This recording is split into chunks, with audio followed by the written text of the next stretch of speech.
All praise to the Most High. We're getting ready to get right into it. Tonight's lesson, class, lecture, however you want to call it, because it might be all three of those, is entitled The Curse of the Absence of Fathers. So, the curse of the absence of fathers. First of all, I want to say shalom to my brothers and sisters that are here, and also shalom to my brothers and sisters that are following online, as well as everyone else that's following. We are a respectable people. We are people that believe in the gospel of the Lord, and we are about applying God's commandments. So I greet you all as we welcome you to Israel United in Christ. This is our Sabbath class for this evening. So getting right into it. Let's see.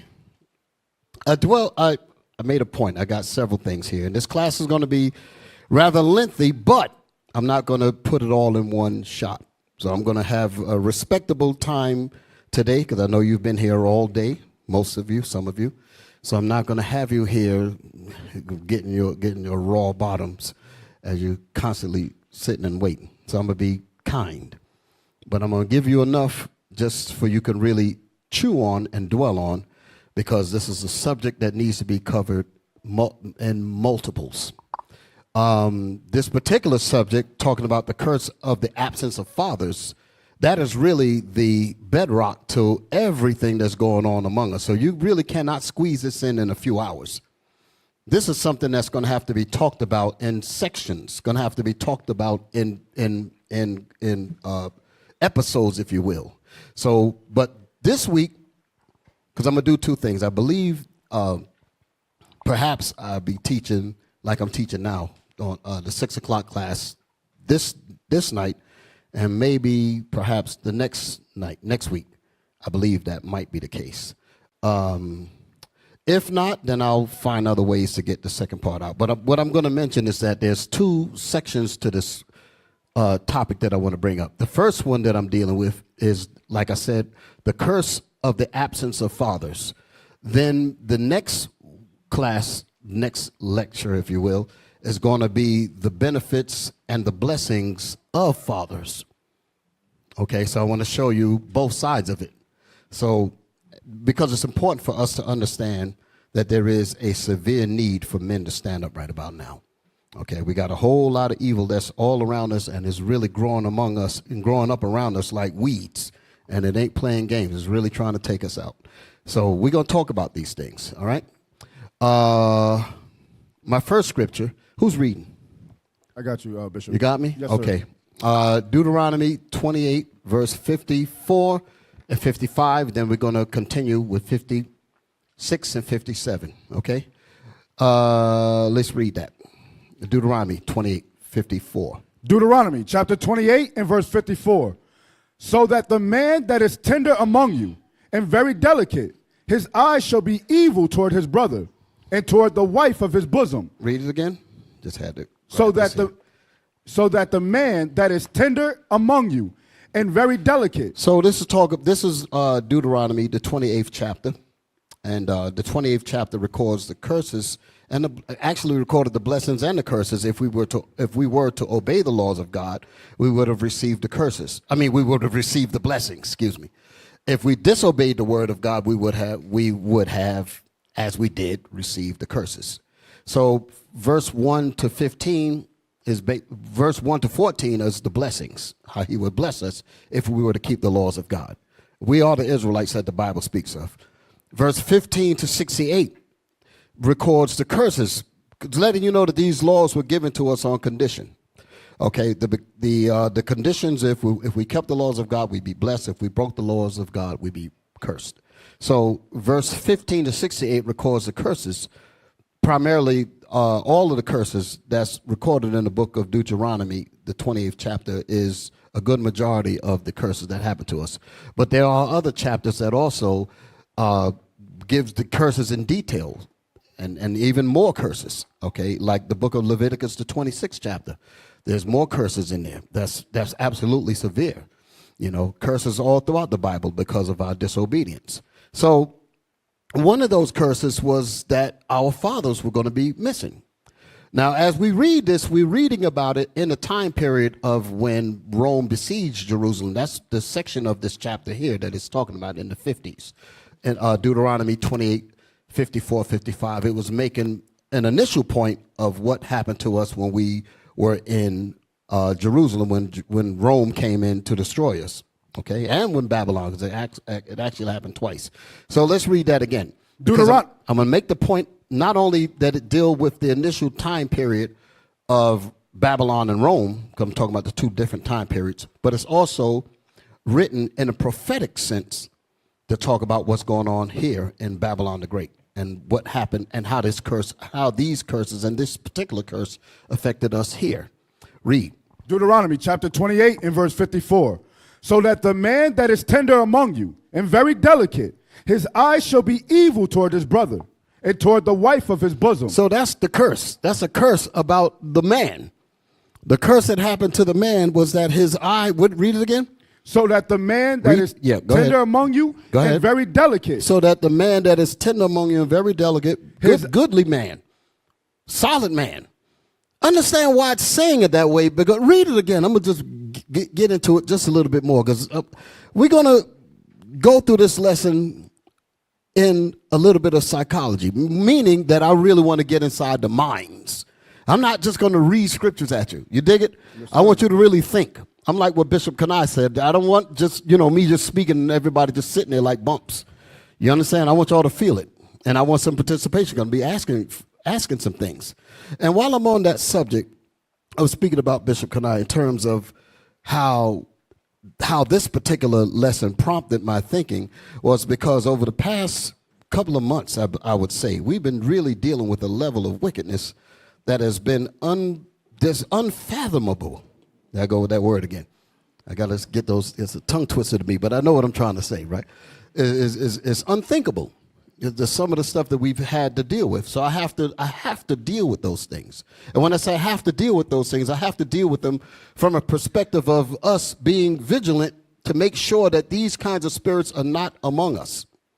Okay? We have to be on the lookout. That's why I remember when Deacon Malachi was speaking, he made the point about you soldiers. He said, you officers, you men that's in here, y'all have to be a part of this work.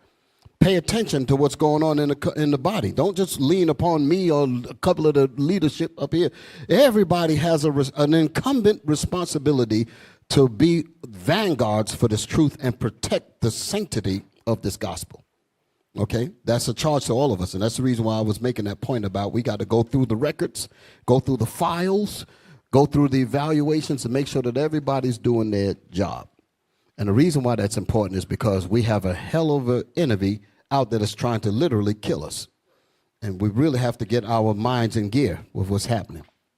So I'm on that binge, if you will. When Bishop Kanai brought it up, or Deacon Abiel brought it, even Bishop Nathaniel. We all, I remember after the Day of Atonement, everybody kind of was on the same chord and didn't realize that we were. Because neither one of us contacted each other to say we were going to speak about this, we were going to speak about that. The Spirit just said, you know what, I want y'all to deal with this. Boom. And that's how it's been, okay? So I'm just continuing that because I know it ain't over. It ain't over. The wickedness is still around. It's still looking to get some get back. I understand that. So, brothers and sisters, we have to be on our A game. So I make that point as to why particularly I'm dealing with this. Like I said, I dwelt on this topic because I felt that it was particularly important to focus on right now the state of the flock when it comes to us dealing. So we're going to read that next. But let me finish up with this Deuteronomy. Deuteronomy chapter again? Yes. 28 and verse 54. So that the man that is tender among you. So this is a lesson that's being said to the Israelite men and the women that was on Mount Sinai when Moses spoke to us, like when you read Deuteronomy 1:1. He said, these be the words which Moses spake unto all Israel on this side of Jordan in the wilderness. So he was actually speaking to us, and these particular words were the words that were being extended to us through Moses from the Most High.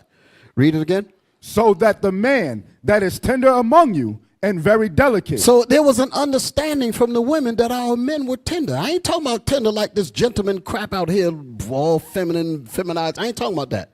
I'm talking about men of righteousness, men of renown, men of integrity. That's the tender, and that's the kind of man we're talking about. Men that are to be respected, that were respectable men. That's the kind of men we have to be. Read it again. So that the man that is tender among you and very delicate. And very delicate.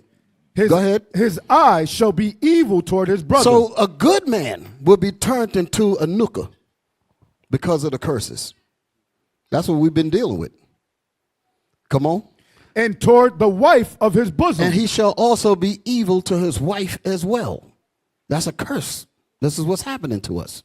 Come on. And toward the remnant of his children. And also he shall be evil toward the remnant of his children. Come on. Which he shall leave. That which he shall leave. Now, again, this was talking about the initial point because he left his children during the time of the siege. When the Romans came in, when the war came down, he left the family. Imagine that. We men don't do nothing. We don't do that. Y'all understand what I'm saying? Yes, like we say often, like you hear me, Bishop Kanai, and the rest of us, we'll be saying, listen, let me sleep by the door. Let me be the one to blast his behind when he come in the door the wrong way. I ain't going to get up and run. I'm saying that. I don't want to sound violent. Y'all understand what I'm saying, right? That's the mentality that the women knew that their men had. They ain't going to run. They ain't going to be no damn cowards and leave. But then the Most High put the cowardice spirit on the brothers. That was a curse that was going to happen to us. Y'all all right? Read that again. Yes, sir. So that the man that is tender among you and very delicate, his eye shall be evil toward his brother. His eye shall be evil toward his brothers. Go ahead. And toward the wife of his bosom. And he shall also be evil toward the wife of his bosom. Come on. And toward the remnant of his children. And he shall leave his kids. Leave his kids. You don't fight or nothing. You just leave your kids in the fire. You sisters don't want no men like that, do you? Nobody. We don't need that. Come on, read. And toward the remnant of his children, which he shall leave. And toward the remnant of his children, which he shall leave. Because that's exactly what happened then, and it's happening now. Now, brothers getting women pregnant and just leave them be. Same damn thing. And what is he running from? Because his life might be a little bit inconvenienced because he don't want to pay for the kids. He don't want to pay to bring this child up, but yet you lay down with the woman. But I say that because you women, I'm speaking to all the women now. You women have to have enough sense to don't allow somebody to get between your legs to get you pregnant and then give them the ability to just leave. That's the reason why we tell you, sisters, if you don't, you got to, like Bishop Kanai said. He said, listen, man, I couldn't been a woman. This was him talking. He said, I'll make you brothers pay for every damn thing. You wouldn't get away with nothing. Huh? You got to pay for this. That's how he would say it, right? You're going to have to work yourself up for this here. You understand what I'm saying? Marriage, lockdown, house, everything. You getting locked in before you get this. Because a woman is supposed to know her value. She's supposed to, men have wars for you women. And you cheapen yourselves by letting somebody just talk a hole in your head. That's because you ain't had no fathers. That's the problem is you had no fathers. And some of us, when I say haven't had any fathers, even if you didn't have a physical father in the house, you have fathers in leadership. We're trying to look out for you, sisters. We have physical daughters ourselves, but y'all are our daughters as well. 100%. And I'm telling you, I was speaking about this a couple of days ago, that I had to be involved in a particular judgment that was here. That dealt with, and the family was here, the family was there in the front, and the brother had came over and defiled the sister right there in the father's house. And it was evil as hell, and I was looking at the sister, and I just felt so heartbroken. Because I'm like, damn. That was a heart, and without trying to give much detail to it, because it was a hard thing, and I had to look at the sister, and I felt so bad for her. I'm like, I don't even want to go into detail of it, but brothers, Lord have mercy, that was really a bad thing. you know, and I know the family felt that shame, that hard shame, because they know they're responsible for that girl, and they're responsible for what goes on in that house. Okay, and when brothers slide in undercover like a damn snake, and then you left with the aftermath of your sister, of your daughter all broken up in the mind, that'll make you want to go to war, man. I'm telling you. I'm telling you. That'll make you want to go to war on a lot of levels. Okay, so let me get back to this thing. Read that thing again. Yes, sir. Verse 54. So that the man that is tender among you and very delicate, his eyes shall be evil toward his brother. His eyes shall be evil toward his brother. Come on. And toward the wife of his bosom, and toward the remnant of his children, which he shall leave. Which he shall leave. He walked away from his responsibility. Go ahead, because he had no father. Go ahead, in his mind. Go ahead. So that he will not give to any of them of the flesh of his children, whom he shall eat, because he have nothing left. So that's during the siege. But what's the reason that they're leaving now? Because they don't want to spend whatever. They don't want to spend money to take care of that child. They don't want to spend time they don't want to put the investment. They said, listen, so what, the sister said, we're pregnant. She said, no, we're not pregnant. You pregnant. Now she's on her own. Now here comes the abortionist. Here comes here comes the election now. And we're going to talk about all that. Because that's a whole setup. Mrs. Abstract. Kamala. Mrs. Abstract. You know what the word abstract mean, right? Talking about you women got rights. She's fighting for your fertility, your, what's it called? Your woman's rights. Reproductive rights. It's a damn insult. I tell you, people's intelligence is below the ground. Why in the world would people have to, why in the world would anybody have to fight for a woman's right to reproduce when God gave you that from birth? Talking about fight for it. No. The abstract is she's giving you the right to abort your children. That's what she's saying. That's what it is. The abstract telling you it's women's rights when in reality it's the right for you to kill your babies. That's what all these black women that's all over the planet, all over this country, talking about something, they voting. When the whole system is wicked as hell, but I'm just speaking about that because that's an obvious danger. Obvious, yeah. I was thinking about this. Look at this here. The most dangerous place for an African American is in the womb. That's not Photoshop. That actually went up in New York City. That was an actual billboard. Okay, so getting back to the left. Yeah. What it say? Abortion is health care. Health care is a human right. Lord Jesus. Lord have mercy. Come on, man. Hey, this goes to show you that the American society has dumbed down the people so bad that the process of common sense has been destroyed. You realize that a roach has reproductive rights? A turtle has reproductive. Ain't nobody talking about that. I have not known any other species that's even contemplating on aborting their offspring. A bat that can't even see could give birth. A cockroach could give birth. They ain't got to fight for no doggone. You really got to think about it. How is it that we've come to that level? We've come to that level. I'm not deviating. I'm gonna get back to my lesson, but these are the kinds of things that I was thinking about. And it's abstract to call what it is murder. You're gonna call it a woman's rights. And the people are so dumbed down through this and I've watched the people's intelligence just go to the floor over the last 20, 30 years. People are becoming dumber and dumber and dumber, where they don't even realize that, wait a minute, why in the world did I have to fight for the right to have a baby when bats don't have to, crocodiles, birds, bats, cats, and they just have it all. There's no problem at all. But all of a sudden, I need reproductive rights to kill my baby. You stupid as hell. You are the product of the American dumbed down system and can't think worth a damn. And then they put these people in front of you talking about something, they're going to fight for your rights. Lord have mercy. Lord, come get us. Get us out of here. This damn place is crazy as hell. Get us out of here. Finish reading. Deuteronomy chapter 28, verse 55.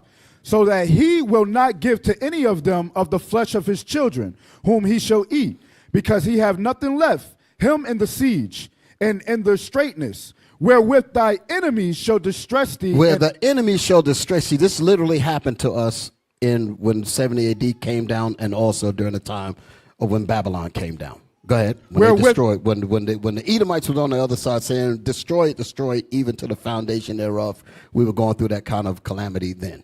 Read on. Wherewith thy enemies shall distress thee in all thy gates. Okay. So I wanted to show you that it happened during the time in history, and it's also happening now, because these curses were not only dealing with that time period, it also carried all the way up to the Americas. Like the Bible says that the judgments of God shall continue as a ring. Okay, give me that scripture real quick. Let me read that. Somebody find that for me. I didn't write that one down, but I know it's in there. The judgments will roll as a ring. Just somebody get and read it. Somebody get it and read it. Okay? We're going to keep on reading in this Deuteronomy also. Okay? 2nd Ezra, chapter 5, and verse 42. And he said unto me, I will liken my judgment. I will liken my judgment. This is God. God said, I will liken my judgment, meaning my curses for breaking my laws. Go ahead. I will liken my judgments. Go ahead. Unto a ring. Unto a ring, meaning in recurrence. So it didn't just happen in 70 AD. It didn't happen in I think it was like 586 BC with Babylon. I'm not certain about the exact date, but I know it was somewhere around that time. When the Babylonians came against us, okay? 606, thank you, 606 BC. So we're talking, the curse is happening then, and it's also coming up to now. It never changed, okay? It's constant. Read it again. And he said unto me, I will liken my judgment unto a ring, like as there is no slackness of the last. There is no slackness of the judgment when the Most High brings it in each time, in each generation. So we're going to feel those curses, even though we're not over where we were before, but those same curses followed us on the slave ships, followed us in the deep south, in the cotton fields, followed us getting our backs whipped, followed us in the ghettos, followed us in these educational system, followed us in the jails, followed us on the corners with the dope needles stuck in our arms and stuff like that. Followed us. Read. Even so, there is no swiftness of the first. Ain't no swiftness. The Most High going to make sure that we're going to feel all the dregs of the cup. That's what it's talking about. We're going to feel it. We're going to feel it. So these are the curses that happen to us as men and as women. Read on. Verse 43. So I answered and said. No. Go back. Go back to Deuteronomy. Yes, sir. Deuteronomy chapter 28 and verse 56. The tender and delicate woman among you, which would not... Now it's talking about the women now. Listen now. Which would not adventure to set the sole of her foot upon the ground for delicateness and tenderness. For delicateness and tenderness. She knew how to be a mother. She knew how to be a wife. She was taught those things. Of course, we started going off, but initially she was taught that thing, just like the brothers was taught how to be properly in their tenderness, so to speak. Come on. Her eyes shall be evil toward the husband of her bosom. Her eyes shall hate her husband. Her eyes shall be against her husband. This is a curse that happened to us. And it's like when you look at black men and black women today, they act like foreign enemy nations towards each other. Huh? It's like foreign enemy nations to each other. It's like Hamas and the Israelis. Right. So-called Israelis. That's how we deal with each other now. Read that again. Her eye shall be evil toward the husband of her bosom, and toward her son. And toward her son. You just like your father. That's what, back then it was just like that. They were evil to the kids and all that, because they're like, listen, I got to survive because this famine is too great. So everybody just leaving each other. Husband leaving the wife, wife leaving the husband, kids left all out in the open. It was a complete mess back then during that siege. But coming up to us now, the same thing is going down now. Read. And toward her daughter. And toward her daughter, her children.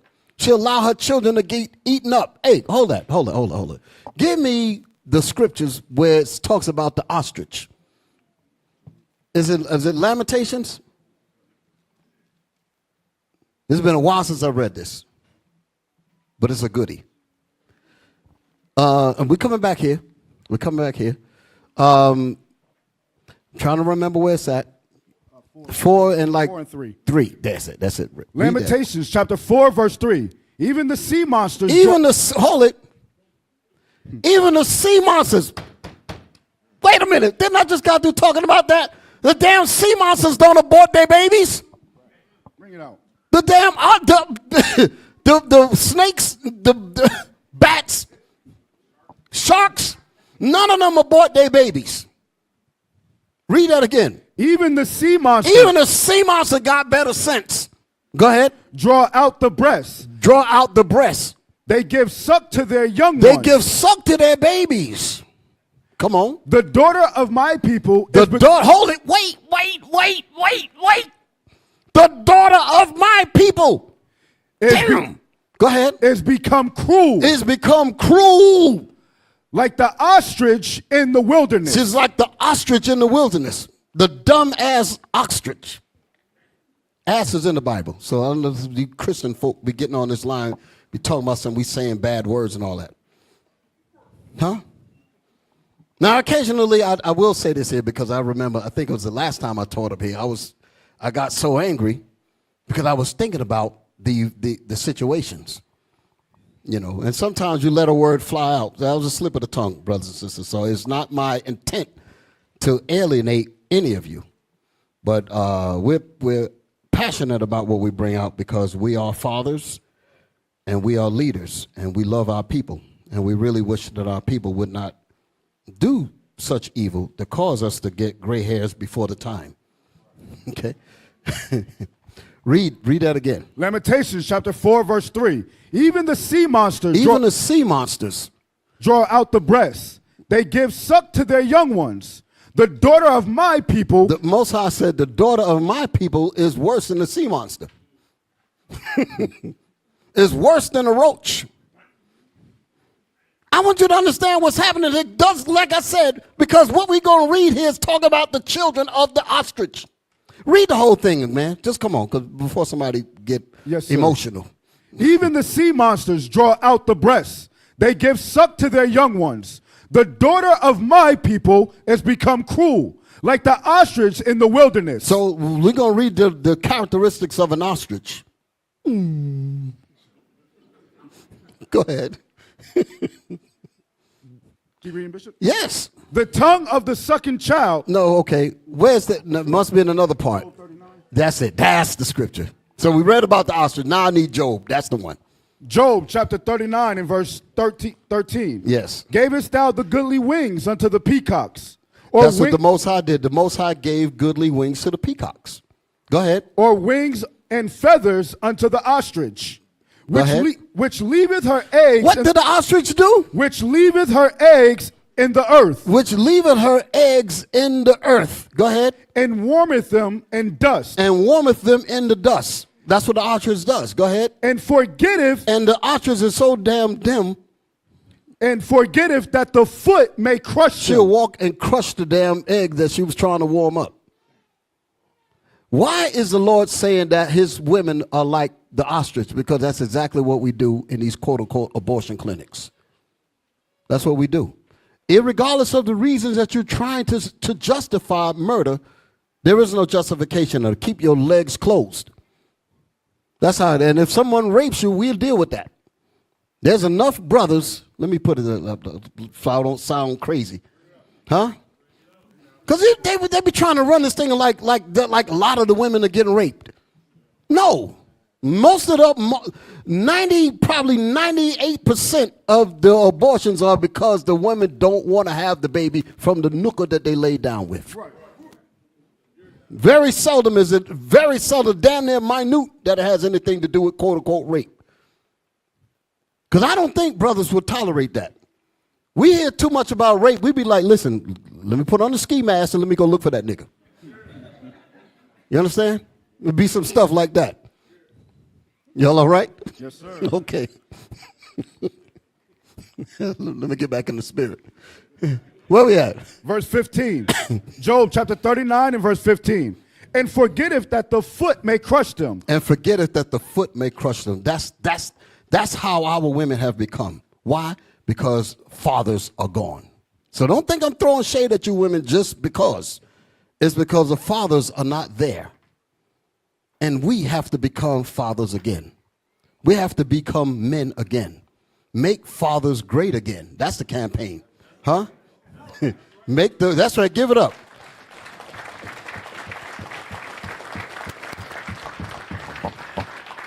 Make fathers great again.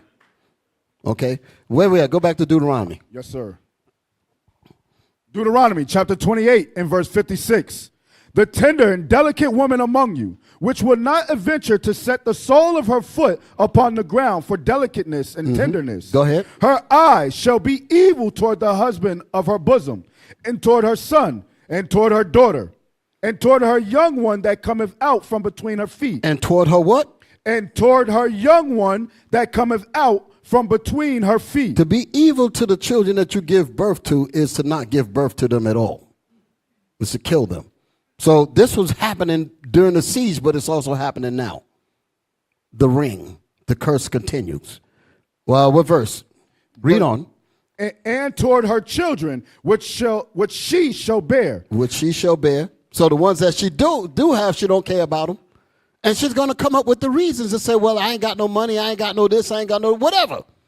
And just let the child go out here in society and for the enemy to get them. Let me put it that way. Because there's another way of destroying it. Like we was reading about the ostrich, that she forgetteth that the foot may crush them. She allowed the children to grow up with no guidance. Don't allow the man to come out and put guidance around the house, put guidance around the brother. Gonna call him all kind of BANs and all types of stuff. When he's trying to raise your child up right, you want to kick him out. You want to do all kind of evil to him. And then the child grows up with no kind of structure, no kind of laws, no kind of knowledge, self-respect, nothing. And the moment they get out here, everybody plays them like a damn harp. Everybody plays them like play your daughters like she's a piece of meat. And the same thing happened with the sons. Have no knowledge. Fathers didn't bring them up. He goes out here and he gets played up and down all throughout the society. End up selling drugs and in jail. So that's another level of the men and the women not being over their children. And you the one that had them. You weren't raped. You weren't raped. You laid down and had the child. Now that you had the child, now you don't want to take care of the child. And you want to leave them out here for the wicked to destroy them. That's something to think about. Where we at? That's it. That's it for that, right? A little bit more on 57. Come on, let's finish. For she shall eat them for want of all things, secretly in the siege and straitness, wherewith thy enemy shall distress thee in thy gates. That was going back to the time period of what I was talking about when Rome came in. So again, the judgments happen as a ring. So it not only happened then, it's happening now. And you got to be able to articulate how these curses then affect our people now. And that's what I'm doing now. That's what I'm doing now. I'm showing you that we are those people. Okay? Nobody else fits this but us. Don't even try it. We're the people that this Bible is talking about. All right? So, like I said, let me change my glasses here. Like I said, I dwelt on this topic because I felt that it was particularly important to focus on, like I said, right now, the state of the flock. And when I say the flock, I'm speaking about the women and the men of IUIC on one level, and I'm also speaking about our brothers and sisters that follow us online. Okay? Because I know a lot of our sisters support, a lot of our brothers support from online. I'm also speaking to you too. Okay? My job and our job is to be the shepherds, to guide the sheep properly, to feed them, to make sure that the enemy don't get to them, and to protect you from some of our own brothers that come in with a warped mind. Some of the sisters come in with a warped mind that don't want to change. Some of the brothers come in with a warped mind. It's our job to intervene, to make sure that we straighten those brothers out, to put them on the right path so that they can deal righteously with our sisters, and for the sisters to not come in be laced with all kind of lust and all types of stuff that they've seen on TV and all that, and coming in here and trying to tempt the brothers. We don't need that either. Sisters, get your mind right. Brothers, you get your mind right. That way we can have the proper nation that the Most High wants us to have. That's our job. Okay? Because that is in that action is what Christ wants. That's called repentance. That's called change. That's what the Lord is requiring. And once we do that, then we are fit for the kingdom. He's not going to give us the kingdom to rule the kingdom if we don't even know how to act among ourselves here right now. So we got to learn now before we get to the kingdom. Y'all all right? Yes, sir. All right. So like I said, we have an understanding that when we eventually join the physical congregation, I'm speaking to our brothers and sisters that's following us online now, who have not yet joined us. I'm speaking to them. We have an understanding that when our brothers and sisters finally do come through the doors, many of them will have multiple sins within them that must be purged out. And when I say purged out, because we were all sometimes foolish. When they come in, we have to deal with them properly to make sure that they can adjust and that they can get their minds right, men and women. So that's what our goal is. And when our brothers and sisters come in, they're going to deal with three things. Okay, and also, when I talked about when they come in, there's a scripture in the Bible, the parable of the sower and the seeds. Okay, the book of Luke, the 4th chapter, I believe, goes into that, and it talks about the 4 different types of Israelites. You had the first group got cast by the wayside. The second group fell on stony ground, and the third group got caught up in, the thorns, right? The cares of the world and the lust of other things. But the fourth group is the one that's going to make it to the kingdom. So those three is going to involve a lot of trials. Those three, all of them, actually all 4 of them is going to go through it. The last group is going to survive the trials and actually make it into the kingdom. The first 3 is going to go through, like we all had to go through. You're going to go through your own personal trials when you come through these doors. Brand new women, brand new men. You're going to have your own personal trials of you simply trying to adjust to the discipline of you just being here on time, for an example. To adjust to the discipline of studying. To adjust to the discipline of having your house in order. Just to the discipline of keeping the commandments when you go back home among your acquaintances, meaning your family members who have not even come into the gospel. You're going to go through trials just dealing with them. That's your personal trial. Okay. Then you're going to go through congregational trials. When you come in, you've already somewhat handled your personal trials. Now you got the congregational trials now. And your congregational trials, you got to deal with brothers and sisters that's in the body that might, quote unquote, rub you the wrong way because of this or because of that. You got to learn how to endure that as well. And learn how to apply Matthew 18, for an example. Learn how to repent when you've done wrong. Learn how to gain your brothers back. Learn how to gain your sisters back. That's congregational trial. Okay? Then there's marital trials. Now you got married. Now you got your husband and wife. Now y'all got trials and issues at home. You got to learn how to apply the commandments to make sure that that's proper. So all of those things are going to be part of our trial as we come into this gospel. So I'm not only talking about us in here, I'm also talking to our brothers and sisters that's online who have yet to come in yet. But yes, join Israel, brothers and sisters. This is your nation. Let us all get to it. Okay? Let us all get ourselves together.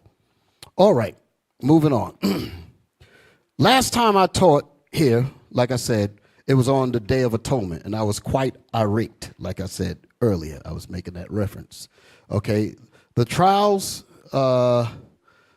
separate those into 4 different groups. That's what I was talking about earlier. Okay, and but we hope to make it to that last group to get into the kingdom. Okay. One of the things that I had to deal with, like I was alluding to earlier, is that before leadership, we had to deal with a whole clump of brothers who decided to just exercise their perversion and their wickedness and was into slandering sisters and all types of stuff that was going on. And we had to deal with them. And unfortunately, one or two of the sisters got caught by some of their tactics. And that was why I was so angry, because, I had to look at the family, at the father. The father was just heartbroken, because that's a hard thing to imagine. But my point is that we were seeing a level of wickedness that just had to be dealt with, okay? And we had to tackle that.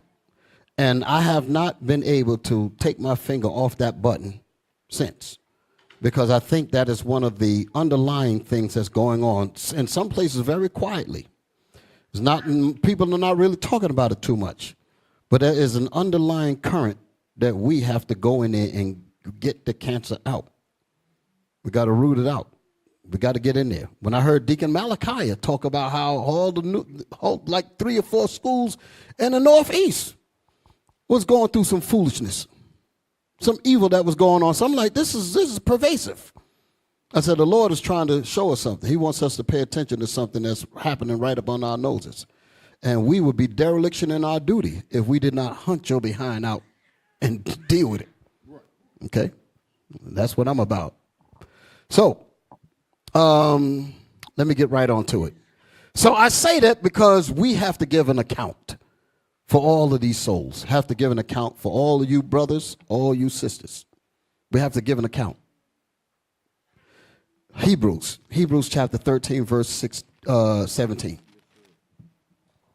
Hebrews chapter 13 and verse 17. Obey them that have the rule over you, and submit yourselves, for they watch for your souls, as they that must give account, that they may do it with joy. Read it again. Obey them Obey them that have the rule over you. Go ahead. And submit yourselves. This is what we're telling our brothers and sisters that's in the congregation. Okay, we're not up here just because. We're up here because we have a duty to watch out for you. Okay, so when we tell you to obey, we're not telling you to obey us just because it's us. We're telling you to obey the Most High, because the Most High is the word that got to come through us. We have to give you the words of the Most High. We got to give you the commandments. Give them warning from me, the Bible says. For I have set you a watchman over the house of Israel, therefore give them warning from me. So that is our job, to give you the warning from the Most High, to make sure that you walk straight. And hoping that you do follow that. Because if you do follow that, we can give a good report. We can give a good account. If you don't follow that, then we have to give an account with grief. That's what this is saying. Read 16 and 17. 17 and 18. Yes, sir. Verse 17. Obey them that have the rule over you. Go ahead. And submit yourselves. You're submitting yourselves to God. You're not necessarily submitting yourself to us or me. Go ahead. For they watch for your souls. For they watch for your souls, because the one that's going to destroy your soul is the Most High if you're not obeying his word through the leaders. Go ahead. As they or as through your fathers. Let me go a step further. Through your fathers, because the fathers in their right mind is trying to direct this household right.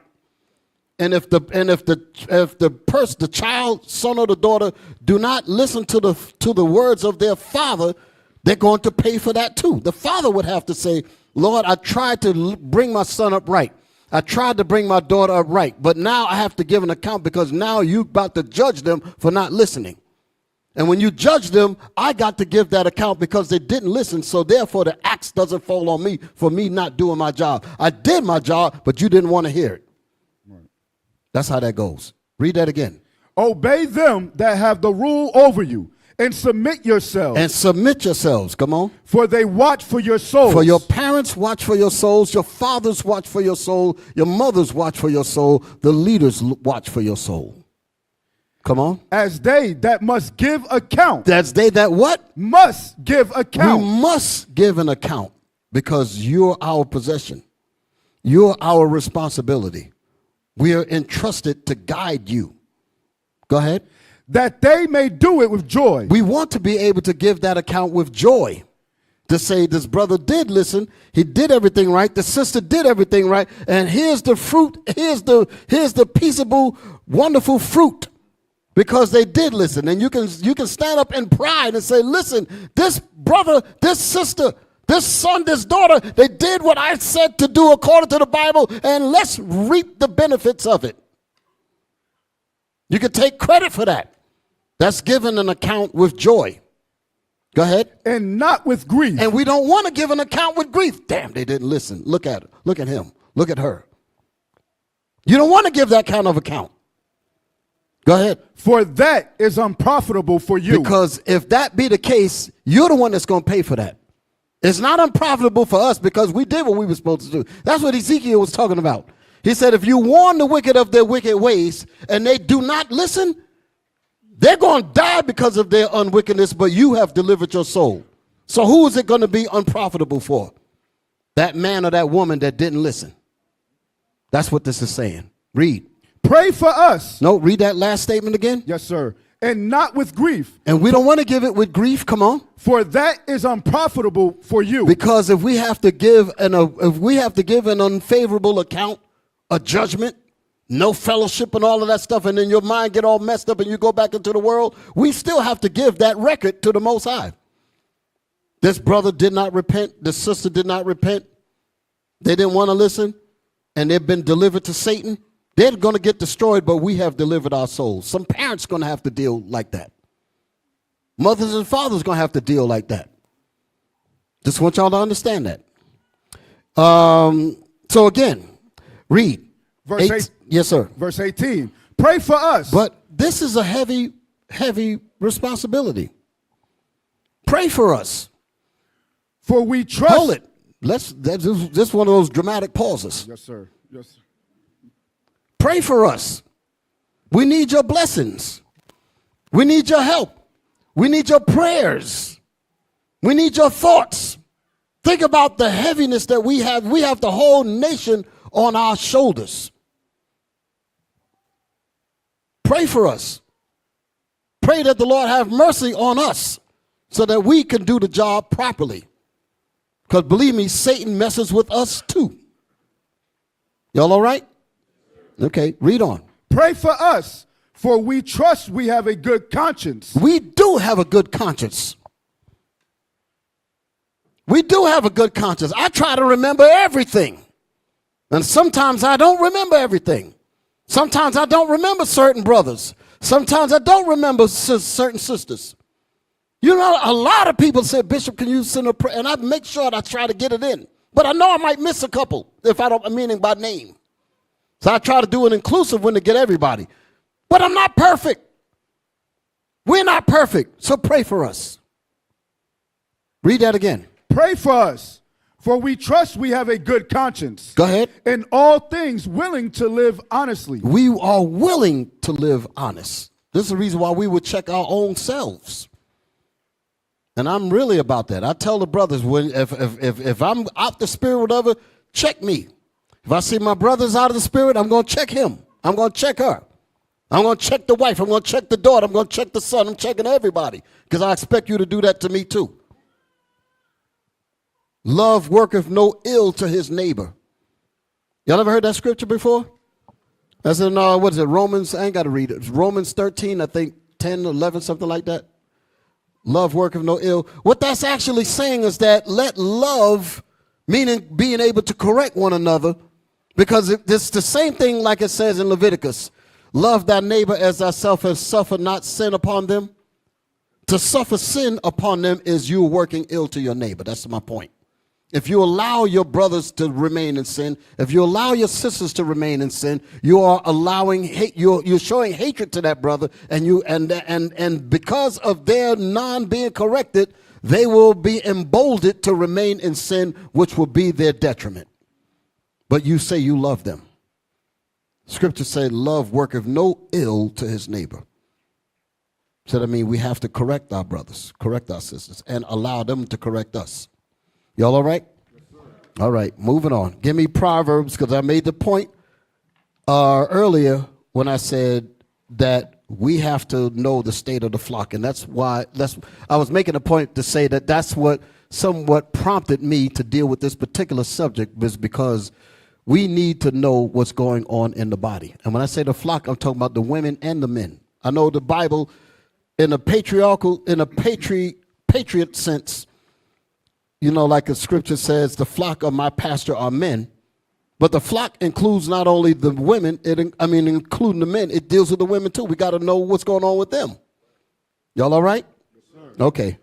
Read that, Proverbs 27 and 23. Yes, sir. Proverbs chapter 27, verse 23. Be thou diligent to know the state of thy flock. Be thou diligent See? I have to slow down every once in a while because you got to break the words down. You just can't just read through that. Be thou what? Diligent. Stop. Be thou diligent. You know what it means to be diligent? Mean go into detail. Ask questions. Demand answers. Don't give me that my bad stuff. Oh, I didn't mean to do it. No. Tell me why you did it. I want to know the reason behind your thinking. But damn, I don't want to be in the room with Bishop. He asked too many damn questions. Yeah, because I'm trying to help you. The doctor going to ask you so many questions, right? Yep. How did you get hurt? What were you doing the last time such and such? He's going to ask you a whole series of questions. But damn, what doctor asked too many damn questions? The reason why he asks the question is because he's trying to diagnose how to make sure that don't happen to you again. Diligence. Due diligence. That's a word. Due diligence. Read it again. Be thou diligent to know the state of thy flock. So it's our job to be diligent to know the state, the mind state, the mental state, the psychological state, the spiritual state, the physical state. You want to know all of these things. As a leader, you're supposed to ask those questions. What's going on? You're too quiet. How come you're sitting over there? How come you all way over there? You can't. We're trying to talk to you. We need to know what's going on. It's my job to know. It's my job to know why that alarm is going off over there. I'm just kidding. Y'all all right? Yes, sir. Someone's alarm clock is ringing on. That's all right. Huh? Yeah. Hopefully it's prayer time. That came from the women's side, too. I hope that ain't no reminder to read the next chapter in their Harlequin romance books. I went back too far, didn't I? How many of you sisters know about that Harlequin romance story, sir? Hands up. Hi. See that? See that? Hey, they got the alligator arms now. So.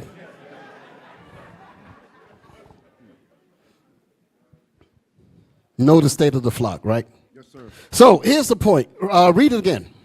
Verse 23. Be thou diligent to know the state of thy flocks, and look well to thy herds. And look well to thy herds. Come on. For riches are not forever. Okay, read that 23rd verse again. Yes, sir. Be thou diligent to know the state of thy flocks. So that's what we have to do. We need to go deep to make sure that we learn exactly what's going on. Okay? Because our objective is to help you. Okay? What did it say? What after that? And look well to thy herds. And look well to thy herds. Because that's what this is. This is a flock. This is the Most High's house here. We have to look after you. Okay? I wanted to read this because I wanted to point out that this particular subject of what I was talking about, fathers being out of the house, and how it affected us terribly. When the fathers, and I understand that it is the work of an enemy for certain. You know, you can go back to Willie Lynch. You can go back into the slavery documents. There's another book that I forgot to give y'all, but I had it up before. It was called Lest We Forget. And there was a point in that book where they talked about how our psychology had to be altered in order to make us perfect slaves. They had to change. They had to modify our behavior. Think about that. To modify somebody's behavior is to take them out of the behavior that God intended for you to be. To take them outside of what God made them. To take us out of the realm of, like I said earlier, the realm of common sense, to the point where we don't even see how messed up we are. Like I was talking about earlier, here you got people having a debate over quote unquote women's rights, reproductive rights, and no mammal, no animal, no insect got to deal with any of that at all. But all of a sudden we need somebody to tell us how and when. This is crazy. This is crazy. When the reality is that they want to find reasons to abort their children. Because abortions just don't come naturally. You get pregnant, the baby's supposed to come out. The word abort means to stop something that occurred. It's the common sense that's gone. We're beyond common sense. Animals don't fight with this. I would ask the question, just to bring some sense to the statement. If a woman gets pregnant and all of her needs are met in terms of her being able to have that baby, would there be any reason at all for a woman to not have that baby? The word abortion would disappear, would it? Understand what I'm saying? You women, yo with me? You women get pregnant and the baby is welcomed before you even give birth. Everybody's in jubilee. I can't wait for my baby, blah, blah, blah, all that. And you got everything is laid out for you and all that. You can't wait to have that baby. That would be every woman on this planet. You allowed yourself to get pregnant because you want to have the baby. Where in the world does it make sense to say, now I done did all of that, now I want to stop that? That means something is wrong with our thinking. And this is what I'm talking about. We've been removed, we've been modified away from common sense. Birds and fish and bats, cows and giraffes, they don't have these problems. A horse, daggone horse fall right out of the back of him and get up and start walking. No problem at all, no abortion at all. But for human beings, all of a sudden, we need rights. That's that abstract talk. In reality, it's about murdering your children for an agenda. That's what it's about. So we'll talk more about that later on. So like I said, I had to go deeper into this subject about fathers and had to go deeper into the decadence that our nation has fallen into. I'm a man. I am to be responsible. I'm a man of my nation, and I demand to know why these things happen, and I demand to see them fixed. That's how men's supposed to be. We're supposed to be like that. Why do we as men, and we're going to call ourselves men, and we're just going to allow the nation to go to hell, but yet you want to stand here with your badge of manhood? That don't make sense. I'm not yet crazy like the rest of the country is. Watching TikTok and the presidents and all that madness going on. Their mind is in a permanent stupor. Unbelievable. But again, like I said, we had to deal with the essence of the decadence. Give me my video. I put a video up, and I want to make this point. Like I said, we had to deal with the root of the problem. And like I said, it's about fathers. Hold it. But don't play that yet. Is that what I want? No, that ain't it. Did I send it to you? Youth violence. Yeah, that one. I gave it to you in. Did I give you the time frame? Play it.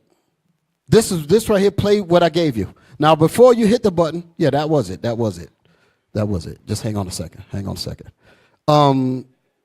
Again, I'm dealing with the root of our problems. Y'all all right? Hit the button. Increase in youth gun violence is due in part to car break-ins. That's according to experts at Johns Hopkins University. As I-Team reporter Tali Taylor reports, this is due in part to a domino effect triggered by a Supreme Court ruling over concealed carry laws. Guys, the mayor's order on youth violence is directed toward DYRS. This is the Department of Youth Rehabilitation Services, the agency that is tasked with caring for juveniles going through DC's court system. So this mayor's order would make it easier for DYRS. Pause it for a second. Juvenile crime declared a public emergency in DC. Why is this the case? Where's the daddies at? Where are the fathers at? Where are the leaders at? These children are growing up without any guidance, no rules, no nothing. And then when they become of age, they don't have the mental skills to take care of themselves, so they resort to crime. They resort to doing all kinds of things in the street and all of that. And then now they end up in jail, because that's where they're going to end up, either shot dead or jail. So that's a huge problem. Men supposed to see the trajectory of where our sons and daughters are going and intercede in that, to curb that violence, to curb that despair, to curb that self-hatred, to change their minds. Some of us used to be in the gangs, not no more. Y'all know the chant. Some of us used to sell drugs, not no more, not no more. Now we take care of our wives and our children too. And because of that, we're public enemy number one. But that's all right. Because I'd rather die on my feet, fight for my people, than live like a coward and let my nation go to hell. The hell with you.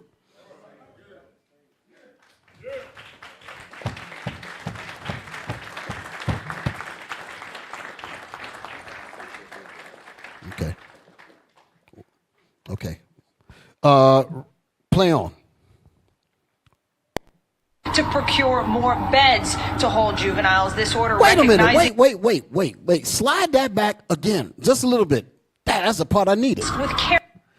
Go The ahead. mayor's order on youth violence is directed toward DYRS. This is the Department of Youth Rehabilitation Services, the agency that is tasked with caring for juveniles going through DC's court system. So this mayor's order would make it easier for DYRS to procure more beds to hold juveniles. This order recognizing... Stop. Did y'all hear that? What did y'all hear? They need more beds. They said they need more beds because the children are getting too damn crazy. That's what they're saying. So in other words, we need more beds. We need more jails. We need more police. We need more bullets. Damn. We need more, I can't say, the jab. Can't even say the word, right? We need more bad education. We need more things to destroy them.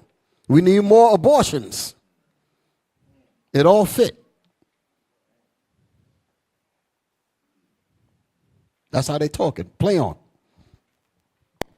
The increase in both youths committing violent crime in the district and also becoming victims to it. Juveniles increasingly at the center of many of those high-profile crimes. The community demanding answers from city leaders about how they plan to stop all of this. The prophets have the answer. Come on.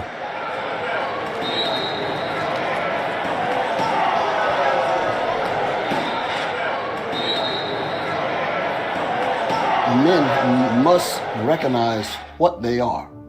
When I say men must recognize what they are, men are inventors. Men are builders. Men are planners. Men are architects and engineers in spirit. And whenever there's no vision, all of those things that we are, we're builders, we're architects, we're designers, we cultivate, we build. Those things are in all men. But whenever we cannot exercise those things that are just bubbling to get out, where there's no vision, where you can't make it happen, it makes the mind sick. So that's what drives the whole thing, the violence. And that's when we end up turning on each other. We're like, look, I can't get these dreams off. I see everybody else on TV. I see Esau, this and that and the other. We envy the foolish, those kinds of things. But now when we want to do something, we can't get it done. What we're going to be discussing is serious issues in our area. And we want to have serious conversations with serious individuals that are about solving the problems.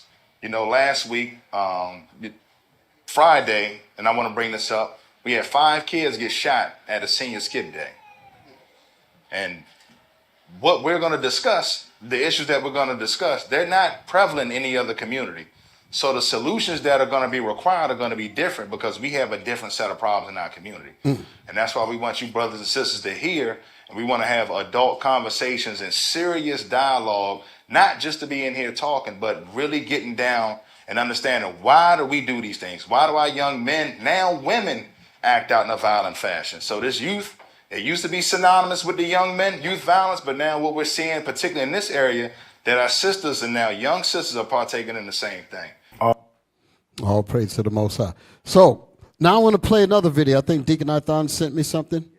Okay, I want to play that. But what I wanted y'all to notice here is that, well, it was a point that I said earlier in the tape, in the video here. I was making a point, like the scriptures say, hope deferred maketh the mind sick. And the mind is sick when you can't realize the greatness that's bubbling inside of you. As men, like I said, we are thinkers, we are creators. Don't let people tell you that you're nothing. God didn't put you on this earth to be nothing. Realize who you are and live that thing out. But as you're trying to live that thing out, because you don't have the full scope of what's going on in the society, you know that there's a greatness in you, but you feel that oppression. You feel that repression. You feel that holding back, that discrimination and all the rest of it. And you want to be able to let it out. but you feel restricted. You feel held back. You feel like your greatness is being retarded backwards, and you're trying to move forward. And because of that, your mind, your hope is deferred. You say, well, I can't exercise my hope now, so I have to defer it to perhaps years down the road, which I might be dead tomorrow. So that would drive you crazy. That's the heart that becomes sick. Your mind becomes sick. You end up in the psych unit. You end up taking all types of drugs. Give me that dope. Give me that alcohol. Give me those barbiturates. Give me those chemicals so that it could take my mind out of the reality of not being able to do the things that I want to do. Put me to sleep so that I don't have to live with the reality of not being able to be a man. And when that happens, and then at the same time you're being told you're not a man, you can't take care of your kids, you can't support your family. Look at you, you're this, you're that, and that'll drive you crazy. But damn, what am I going to do? I know what I'm going to do. I got these guns on tap. I got this dope on tap. Understand what I'm saying, what I mean by that, because those things are supplied to us in the community, given to us. Go ahead and make some money. Rob, steal. Sell dope. And that's what our people end up doing. And where are the fathers to curb this? They're gone. They're in jail, dead. Some of them been turned out into homos and all types of other stuff. And this is really bleak. But I tell you one thing, and I want all of y'all to keep this hope. What man has deemed as garbage, the Most High could turn us. I'm trying to think of a scripture. I know it's a scripture that says that. What you have deemed garbage. No, I was thinking about the dream with Joseph. But I know surely you're turning of upside down. Give me that one. I'll use that one. Isaiah. Let me read that before I read this here. Because all of this could be turned around. Isaiah chapter 29 and verse 16. Read 15. Verse 15. Woe unto them that seek deep to hide their counsel from the Lord. Woe be unto our enemies that sought deep to hide their counsel of destroying us in their secret meetings. Read that again. Woe unto them that seek deep to hide their counsel. To have their secret counsels. Go ahead. From the Lord. From the Lord, thinking that the Lord didn't see it. Go ahead. And their works are in the dark. And they figured that their plans to destroy us is in the dark, like this campaign that's going on. Either side is meant destruction for us. Either side. But Kamala is worse because she's talking about immediate murder right there in the clinic. Right. And 80% of the clinics are in our neighborhoods. Planned Parenthood, 80% of them are in the quote-unquote minority neighborhood. 80% of all of them is in the black community. And Esau gets fertility clinics. I've seen them. I worked in a hospital, and only people that come and want to go to those fertility clinics is Esau. 20 years I've been seeing this, and I ain't seen a black person yet come in there and ask for that thing. None but Esau. Come on. And their works are in the dark. And they figure that their works are in the dark, like nobody sees them. Go ahead. And they say, who seeth us? And they say, who sees us? That's how they have their secret meetings. Go ahead. And who knoweth us? And who know what we're doing? Surely your turning of things upside down. This is what they did to us. They want us to believe that there is no future for us. They want us to believe that the order is fixed, that the status quo is insurmountable, that is intransigent, that it can't be moved. Read that again. Surely your turning of things upside down shall be esteemed as the potter's. Surely your turning of things upside down. You got my people on the bottom and got them thinking that they'll never get out of this thing. The Lord said what? Shall be esteemed. Surely your what? Surely your turning of things upside down shall be esteemed as the potter's clay. The Most High is going to rebuild this. He's going to take the mold of clay and going to rebuild us back into those fine men and fine women all over again. But this is the process of how we got to do it. We got to work a little bit. Y'all all right? We got to sweat. We got to labor. Put forth that labor, like the scriptures say, be in pain and labor to bring forth that proper clay mold that the Lord is going to rebuild us, going to rebuild you men up, and it's going to rebuild you women up. I'm talking like a father now, because that's how fathers are supposed to be dealing with you. So you do have fathers, and we ain't gone. But a lot of us have lost our fathers over the decades and over the years, and we thought it was all over.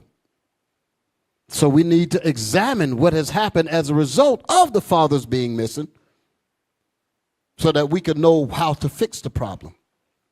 Y'all all right? Yes, sir. Okay. That's it? It's a little more, Bishop. Read. Surely your turning of things upside down shall be esteemed as the potter's clay. Shall be corrected as the potter's clay. Go ahead. For shall the work say of him that made it, he made me not?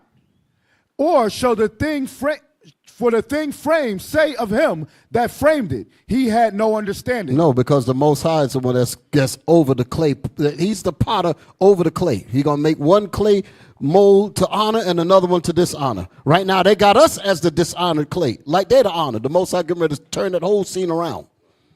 That it? Yes, sir. Okay. Let's go to the video. Now, What do you think? Now, this is a situation where you got kids who have grown up without fathers.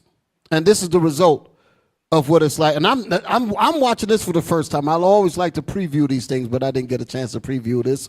So let's trust that it's going to be right on time. Thank you, Deacon Ithon. Hit me. What do you think the biggest thing that guys struggle with is? Fatherless child. Fatherless, like not having a dad in their life. Like this, I'm being real. Right, like not having a father figure. No father figure. Right. No father figure. And it's not even like no jokes, bro. My dad's in prison.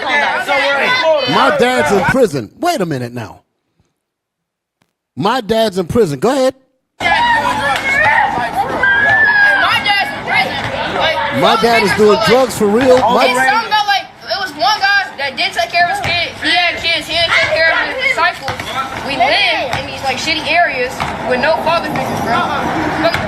people like they have kids. People expect them to buy cheese, but they have a bell roll. It says, so what do you think? Go ahead. Biggest thing that guys struggle with is? What is the biggest thing? Pause it. What is the biggest thing that you guys struggle with? And the answer is fatherless child. Go ahead. Fatherless child. Fatherless, like not having Absent parents, like I would say, absent parents like not having a dad in their life. Come on. like this. Like this, I'm being real. So I'm getting ready to be real with you. I'm getting ready to let y'all know what the real deal is.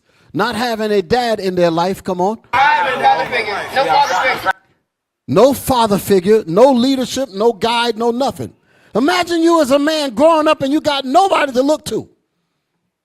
You know, somebody show me the way. And this is the reason, this is why our nation is all, the fathers are so important. You can't even imagine how important a father is. Because I really want to just go around the room and just want y'all to really talk to me and tell me how important fatherhood is.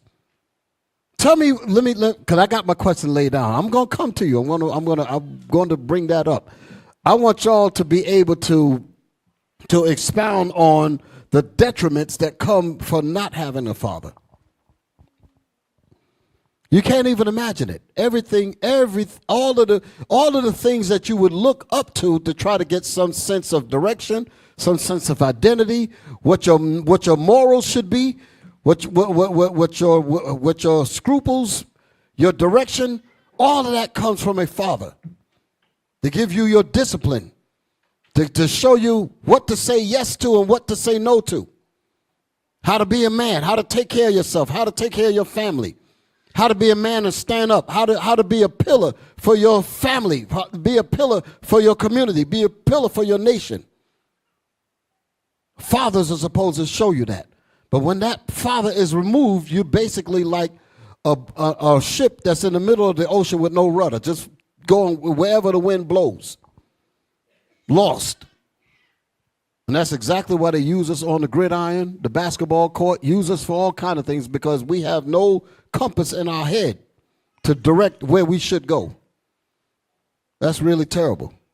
That's just a small answer to what it means to not have a father. Okay? What it says, no father figure. Go ahead. No father figure. And it's not even like no joke. And it's not even no jokes, bro. My dad is in prison. Go ahead. Bro, my dad's in prison. My dad's somewhere in Florida. I don't even know. My dad is doing drugs like for real. Yo, he's out here killing nookers. He's out here really doing it. Damn. Which means he's got a lifespan of about maybe 3.5 years. He gonna run up on the wrong person. The product ain't gonna be right or whatever. Yo, where the rest of the stuff, such and such. Boom. Go ahead. You don't get to retire in drug dealer business. There's no retirement. There's no pension in selling dope. Go ahead. Father figures are like overrated. It's something about like it was one guy. Go ahead, let's play. That did take care of his kids. He had kids. He didn't take care of his disciples. We live in these like shitty areas with no father figures, bro. Okay. So okay, we got enough of this here because it's like hard to keep up with, huh? Yeah. So let me move on. I appreciate you, Deacon. Let me move on. I finished my youth violence, right? Okay, let's see what my next piece. Y'all have something y'all want to bring out real quick? Start at 3. Job chapter 13 and verse 3. Surely I will speak to the Almighty, and I desire to reason with God. That's us. We speak and we desire the wisdom of God through the scriptures. The solutions are in the Bible. Go ahead. But ye are forgers of lies. These are the nations around us. It says what? But ye are forgers of lies. The nations are forgers of lies. Go ahead. But are all physicians of no value. And they're all physicians of no value. We have a youth violence problem in our communities, and they say, hey, let's have more beds. The young men see it's a problem with lack of fathers in the household, but Esau says, let's make more beds so we can house them. You understand? Read it again. But ye are forgers of lies. Go ahead. Ye are all physicians of no value. Watch this. Oh, that ye would altogether hold your peace. You see what the Lord is saying? Tell the nations to shut the hell up, for lack of better terms. They don't have the solutions for our communities. Go ahead. And it should be your wisdom. That's your wisdom. Hold your peace. Y'all don't have the solutions for our communities. Okay? It's lack of fathers. That's what we need. We need the men to rise up, take their rightful place. That's what's going to heal our communities. Give me my next video. Let me see it on the screen here. Right, that's what I need right there. This right here is going to set everything back in motion. This is going to recalibrate the whole deal. Hit me. What am I bringing out? Black community in destruction by the welfare system, which is the exact reason why we are fatherless. So again, let me just go back. Shout out to Deacon Athon. I do appreciate the video. Like I said, I sometimes need to preview things so I can know how to bring it out better. But I did get some insight from seeing those kids speak the way they spoke. But this is what you just saw in the clip that I just played. Compliments of my brother, compliments of my deacon. The root of that goes partially here, because the root goes all the way back to us breaking the laws of God. But what I'm about to show you here is how we got to the point where you see those kids sitting out there talking like that. How we got to the point of that random craziness going on in D.C., shoot them up and this and that and the other. All that craziness is because of this right here. And this right here is going to show you, this right here is what the class is framed on about fatherless, father, the curse of the absent father. This is what happens as a result of our fathers being missing. Hit me. CBS reports. What are we doing to our children? With CBS News correspondent Daniel Shore. 13 miles from Paul Bullard's home is a public housing project in familiar red brick, Perry Homes. It is like most such projects in most big cities. And cemented into the red brick are a series of public policies that work against the children of the poor. Hey. Because housing for the poor is scarce, the 1,100 apartments hold not the officially registered 6,000, but with unofficial residents, relatives, and friends, more like 8,000. Stop. The housing projects were regulated to hold, first of all, housing projects, there's something wrong with that whole statement.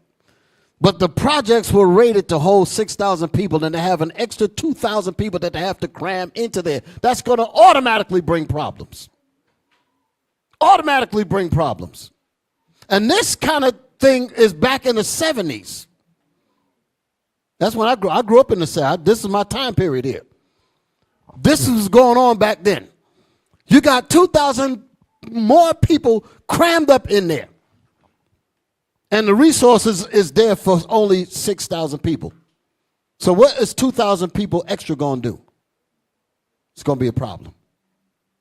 Okay? Play on. Because mothers travel up to 4 hours a day to work in downtown office buildings or suburban homes, their children are left to care for each other. Stop. The mothers are not there to even watch the 8,000. And they're left to their own devices. The mother's gone now. We didn't even get to the father yet. Play on. For themselves, and drug abuse is rampant. And drugs. Why is it that the drugs are automatically just in there? Because the people have no hope. Because the reality of them looking at what's on TV or hearing it from such and such or whatever, that's not my reality. And I don't like where I'm at. So give me that dope so that I can go to sleep. Let me just create my own world of violence, my own world of survival. You got new sneakers, nigga. That type of business. Where you get them shoes from? Yo, we gonna evict that nigga, man. That's how I go. You understand? Go ahead.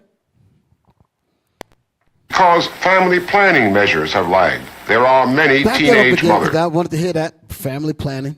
We're getting ready to get into it now. Are left to care for each other or for themselves, and drug abuse is rampant. Because family planning measures have lagged, there are many teenage mothers.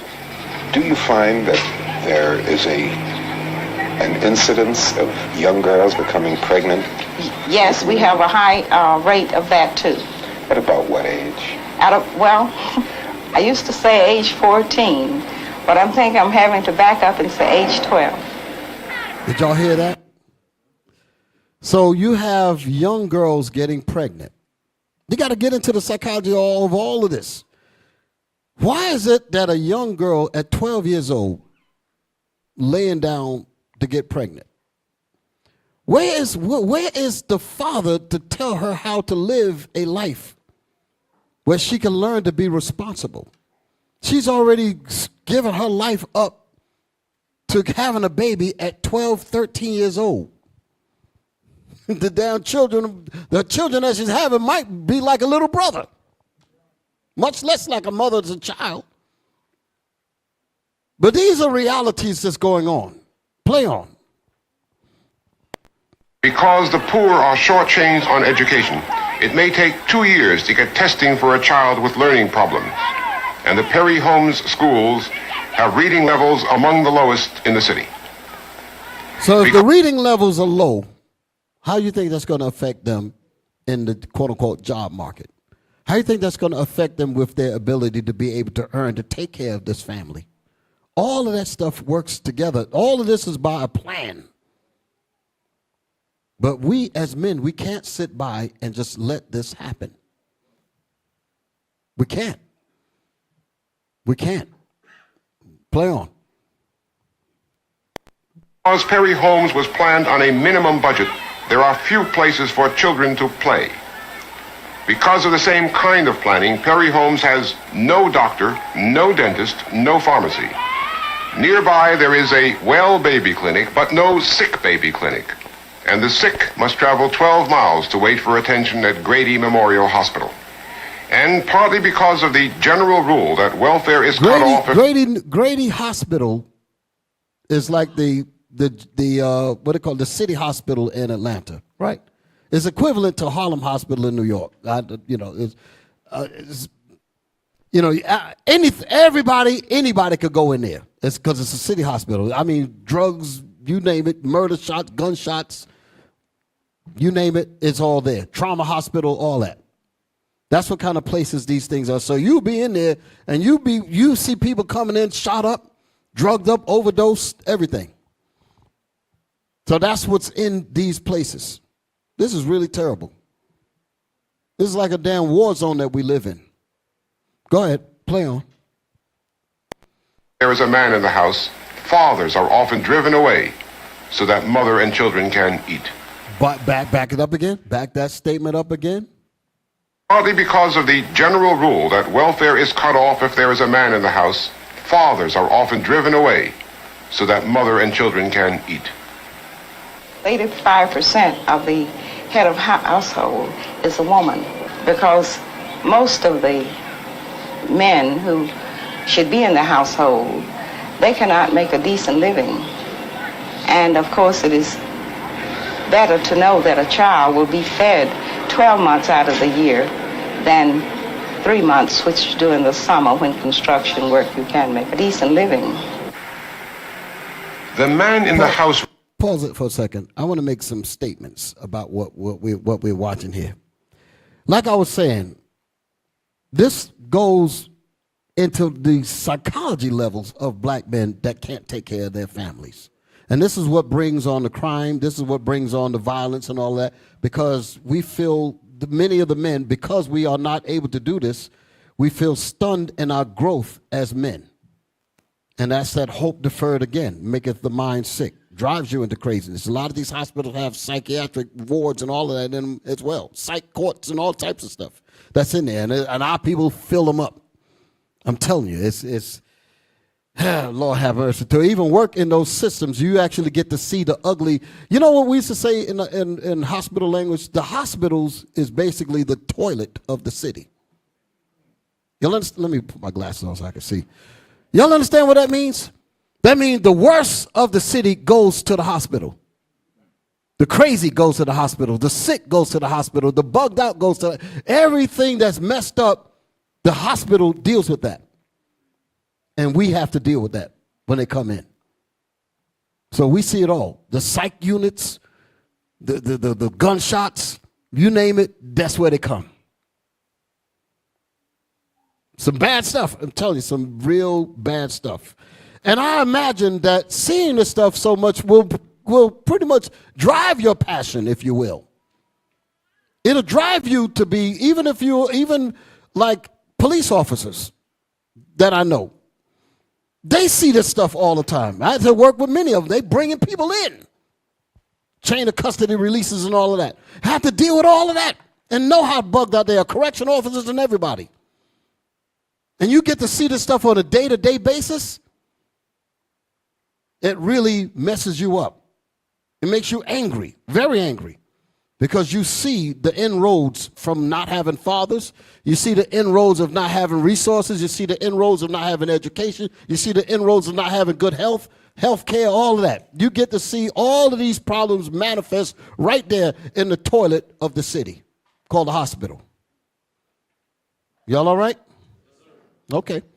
So like I said, we're gonna play some more of this here. Brothers and sisters, I hope y'all are still with me. Like I said, it's incumbent upon us as men to break the destructive arms of this vicious cycle of perpetual self-destruction. I wanted to make sure I said that. That's why I wrote it down. I wanted to make sure, because it's up to us. We have to break that cycle. We have to stand in and be the fathers that we once were not. Have to take control of that, because if we don't help ourselves, we will be dead.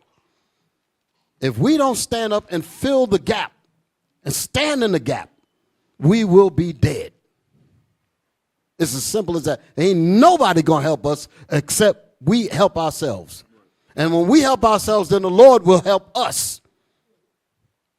But it is incumbent upon us to do the things that we need to do, that we must do.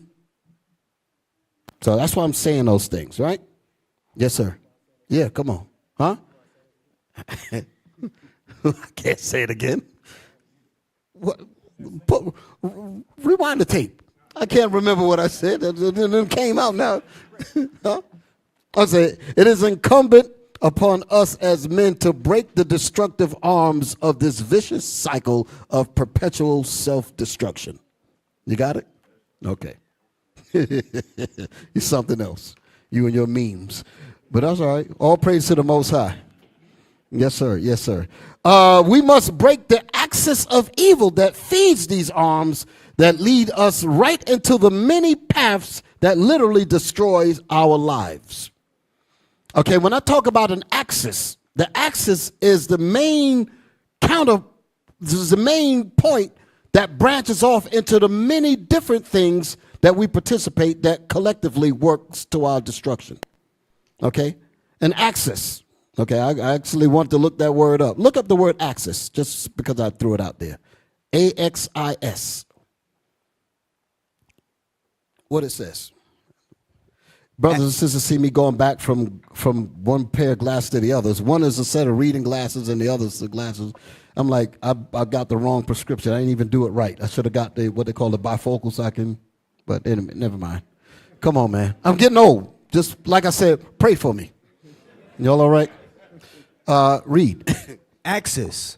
Definition 1, noun. An imaginary line about which a body rotates. Similar, An imaginary line about which a body rotates. Go ahead.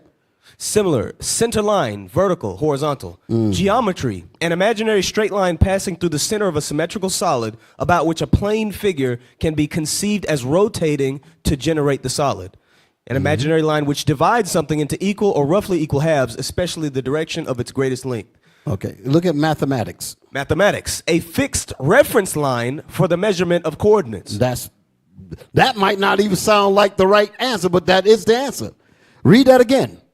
A straight central part. No. Oh, excuse me. Mathematics. Mathematics. A fixed reference line for the measurement. A fixed reference line, meaning a fixed reference of where the evil is centered at. So everything else, what it says, for the measurement of coordinates. So the middle of our problem is the fatherless homes because we broke the laws. Which is the axis, is the center point of all of the other damages that has happened.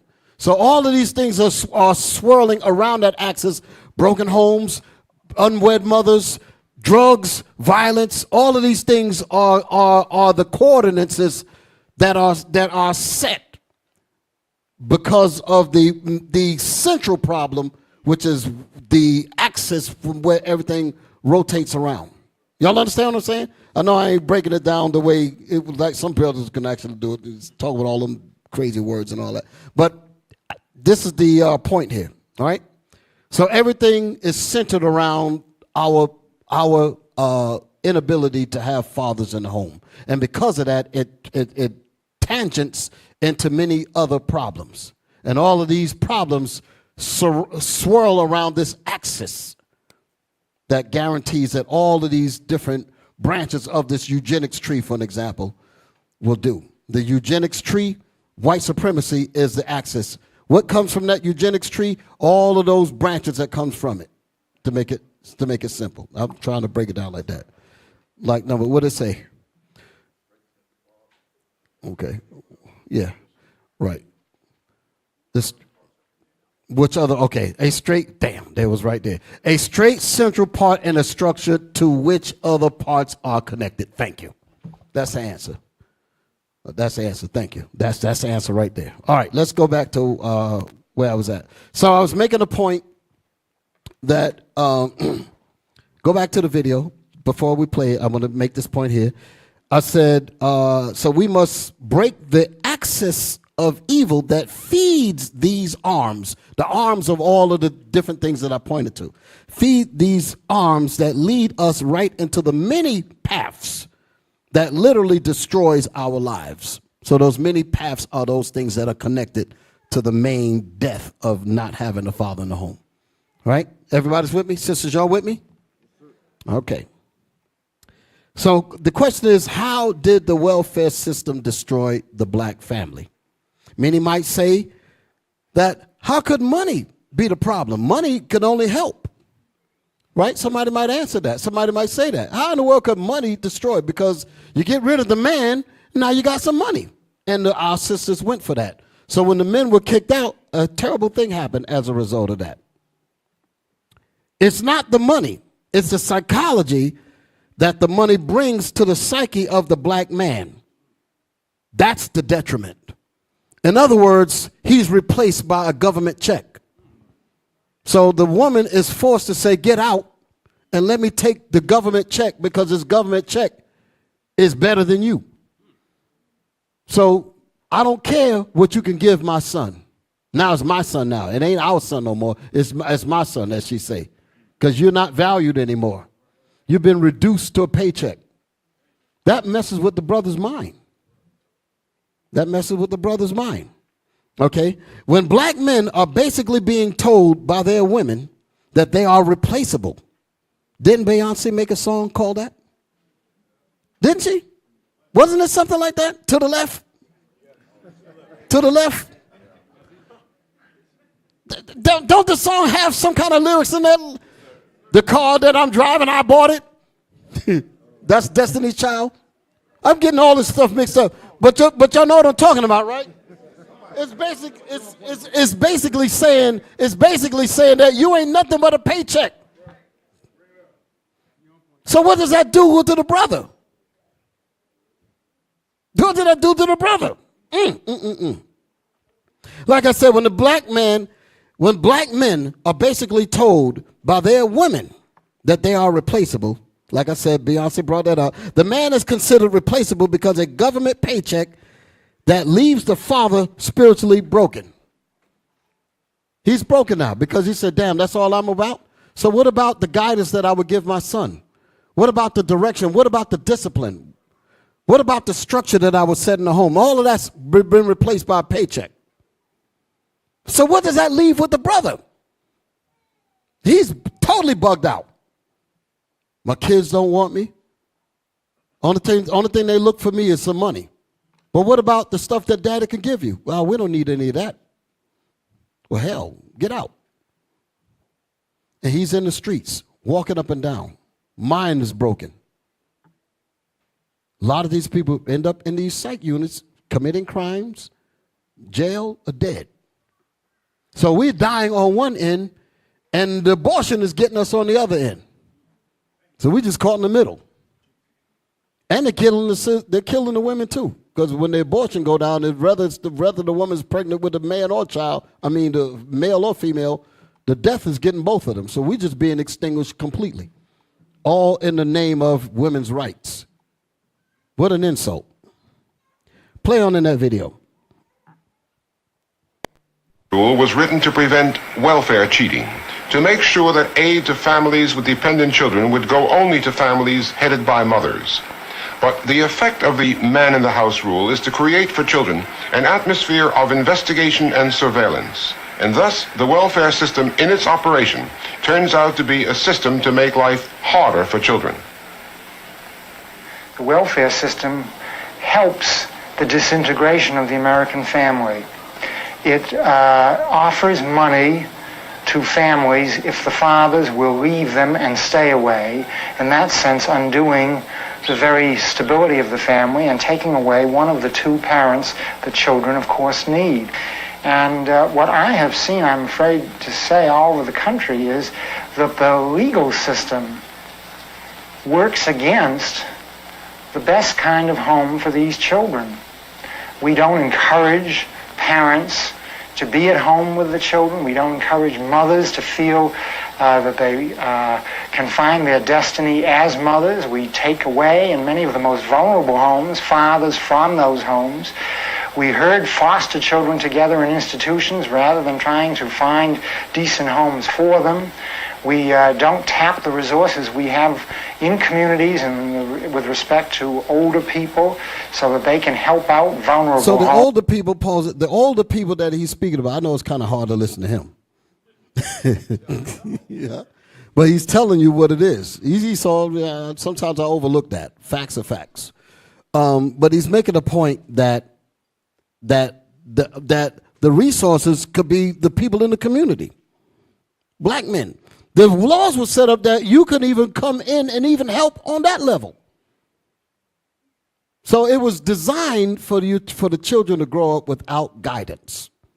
And that's what happens with the sisters. That's what happened with the brothers. Now I'm going to turn. I got to make sure I get my other points in because, like I said, I got a lot going on here. And I've spent a lot of time on this part here. And I was supposed to be past this already. But we're moving on. The black man is left. How much more was left in this video? I don't know if I need it. Play the rest of it.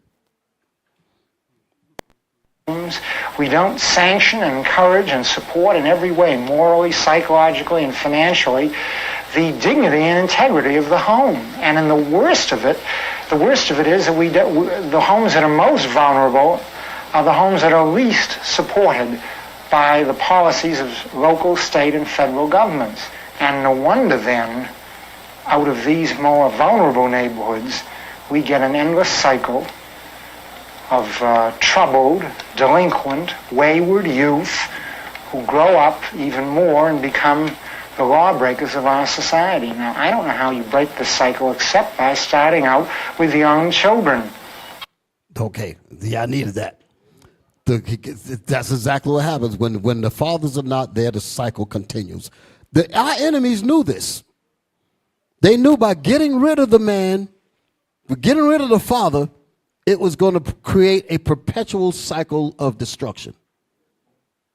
And what's amazing about this here is that, can we show did I send you? I didn't. Go look at the title of the video. Can we put the title up there again? Can you see it? I'm talking about not the title. I mean the thumbnail. No, not that. The thumbnail. Maybe I got to send it to you. Say something, brothers. I'm about to turn it up a little bit. Say something. I'm gonna send you something. Hey, y'all, can we get Isaiah chapter 3 and verse 12? Because Bishop spoke on the access. You know, our fathers not being there is the focal point of why our communities look the way that they look. Go ahead, read that. Isaiah chapter 3, verse 12. As for my people, children are their oppressors. Read.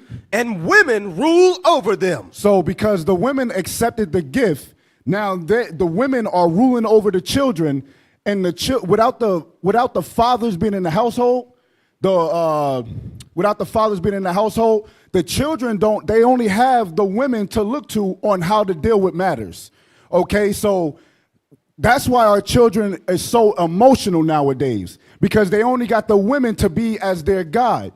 That's why they'll go out there. They always want to argue. They're very violent, and because they're following after the women. Go ahead, read that again, the whole thing. As for my people, children are their oppressors, and women rule over them. Read.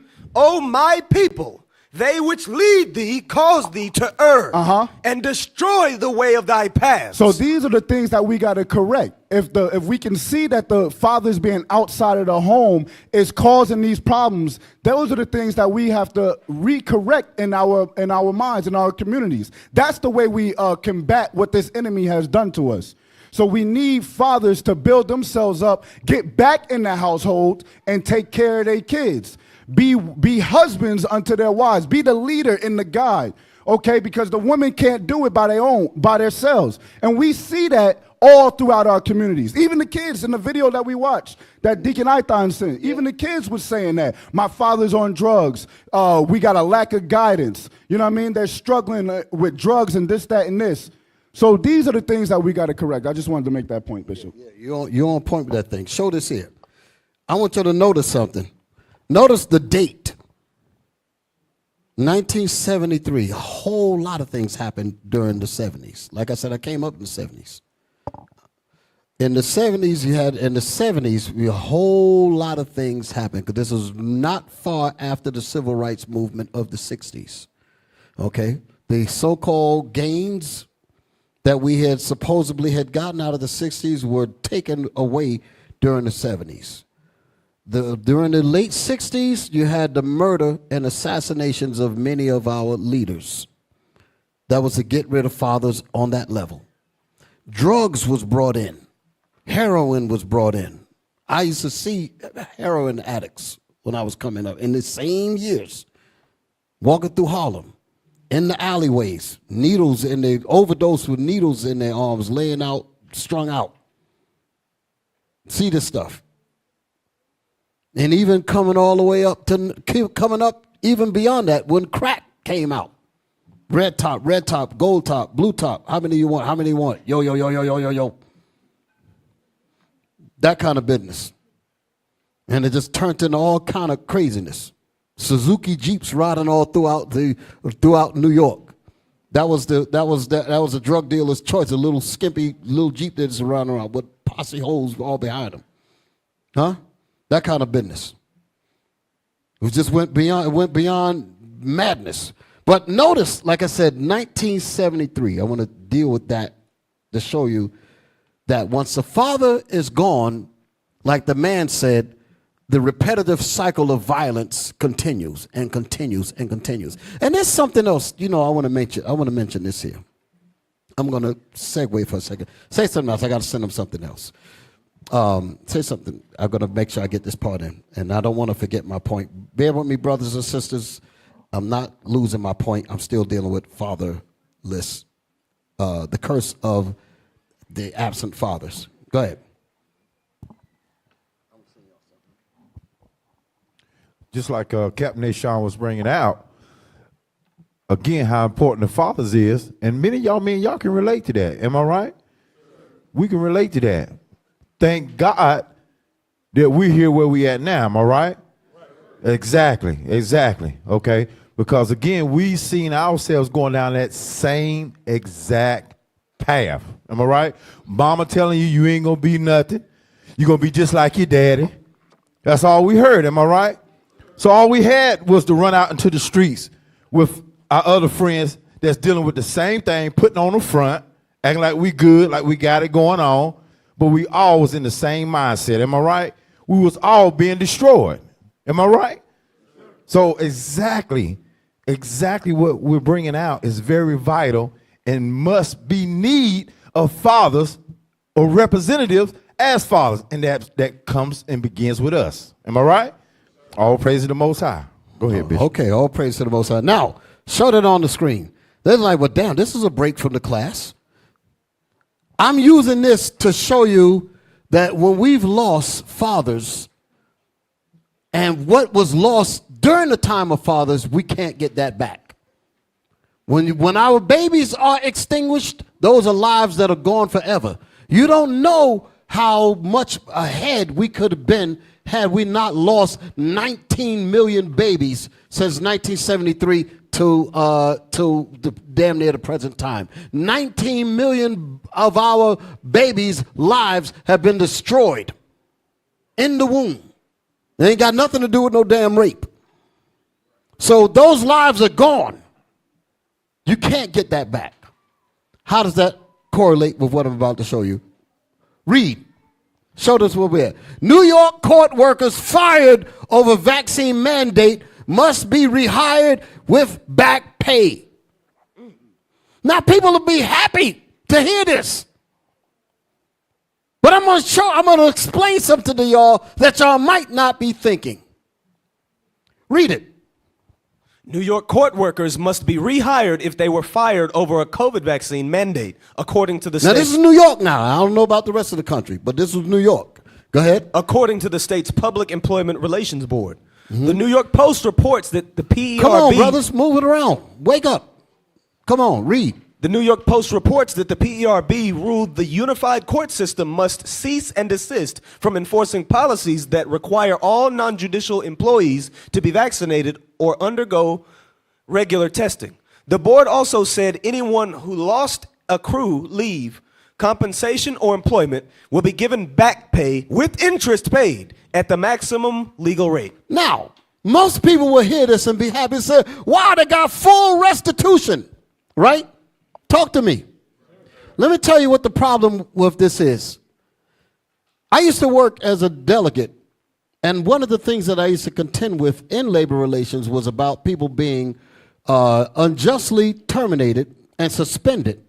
And although we would fight to get their jobs back, and although we would fight for back pay and all of that, I used to make the argument to say, well, okay, well, while he was out, what did he lose in the process? He lost his house. He lost his car. He lost certain things because he had to deplete his savings and all of they don't give you that stuff back. You give him back pay, but what about the house that he lost? What about the car that he lost? His credit went beyond this and that. Why am I correlating this with what we just happened here? Even if we brought everything back now, we could never get back all of the lives that were lost and the benefits of those fathers being.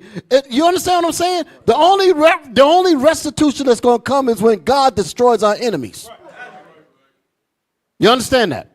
But these people ain't even trying to give it back to us on no level at all. They want to continue to psych us out to make us think that we are okay when we are literally dying by the minute. So that's why I read that. There ain't no compensation. There ain't no real compensation. You got a mortgage on a house. You got car notes and all that. All of a sudden your money's just cut off. How you going to pay for that stuff? Now they're repossessing that goes on your credit report. They repossess your house that goes against you on credit. So you give them back pay. Do you get them their house back? No. Do you get them the cars back? No. Do you repair their credit? No. You understand? But my point is, this was being done with impunity. And that was why I had such an issue when I was dealing with that back then. Because the same thing is happening here. Y'all all right? Okay. That's enough of that. That's enough of that. Where am I at? So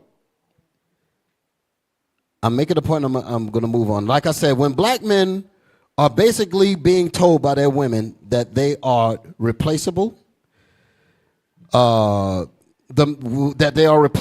man is considered replaceable because a government paycheck that leaves the father spiritually broken. And spiritually broken goes into so many different areas. You see these brothers out here in the streets with complete despair in their faces. You can see the brokenness in their spirit. You can see it. It's all in their faces. It's all in their spirit. And that he leaves the home not having any real connection to his family or his children. That's a terrible thing. Y'all hear what I'm saying? You want to see your sons. You want to be a part of your son's lives. You want to be a part of your daughter's lives. You want to be a part of the family. And they're only treating you like you're a dollar bill. Just an old bill. Y'all remember that old, what was that Saturday night? What was that? I'm just an old bill. Yeah. Sitting on the Capitol Hill. Yeah. They treat us like that. Well, all right, just a little laughter. Help you get over it, right? So he leaves his home, having no real connection to his family or his children. And that despair in his mind fuels him to look for, quote unquote, look for manhood in other ways. Get a gun, go sell dope, get into a life of crime. Different things like that, trying to big himself up. Y'all understand what I'm saying? We try to find ways to compensate for our manhood because our manhood was taken away from us as fathers. That's a big deal. He's not really allowed to make money in quote unquote legitimate ways so that he could boost his manhood spirit up. No, he can't do that. So what does he end up doing? The only game that the man left us to play is selling drugs. Now that was actually a quote out of a movie from the 70s called Superfly. Y'all remember that? Superfly, I'll just make this point. The movie Superfly, I think came out in 1972, was about a drug dealer who was trying to get out of the drug scene. Okay? But getting out isn't really a reality to many of our black and Hispanic men that's in the ghettos of America. Y'all understand what I'm saying? I'm not making an excuse for them, but I'm just saying that somebody has to guide these men so that they don't have to just resort to these kinds of things here. And that's why schools like what we have here is so important. Teach you men, how to be responsible, how to get your lives together so that you don't go into these bad situations. Become real men so that you could be real husbands to these sisters. A lot of these sisters, they didn't come from some silver spoon deal. They came from homes where fathers were not there. So they're just as messed up as you are. But the laws of God is required to fix us all. And that's the point. This is the haven where you're supposed to be able to get that. You understand? And yes, our enemies are trying to shut this down as well, because their whole objective is for us all of us to be aborted in the clinics. They hate the fact that I'm even born.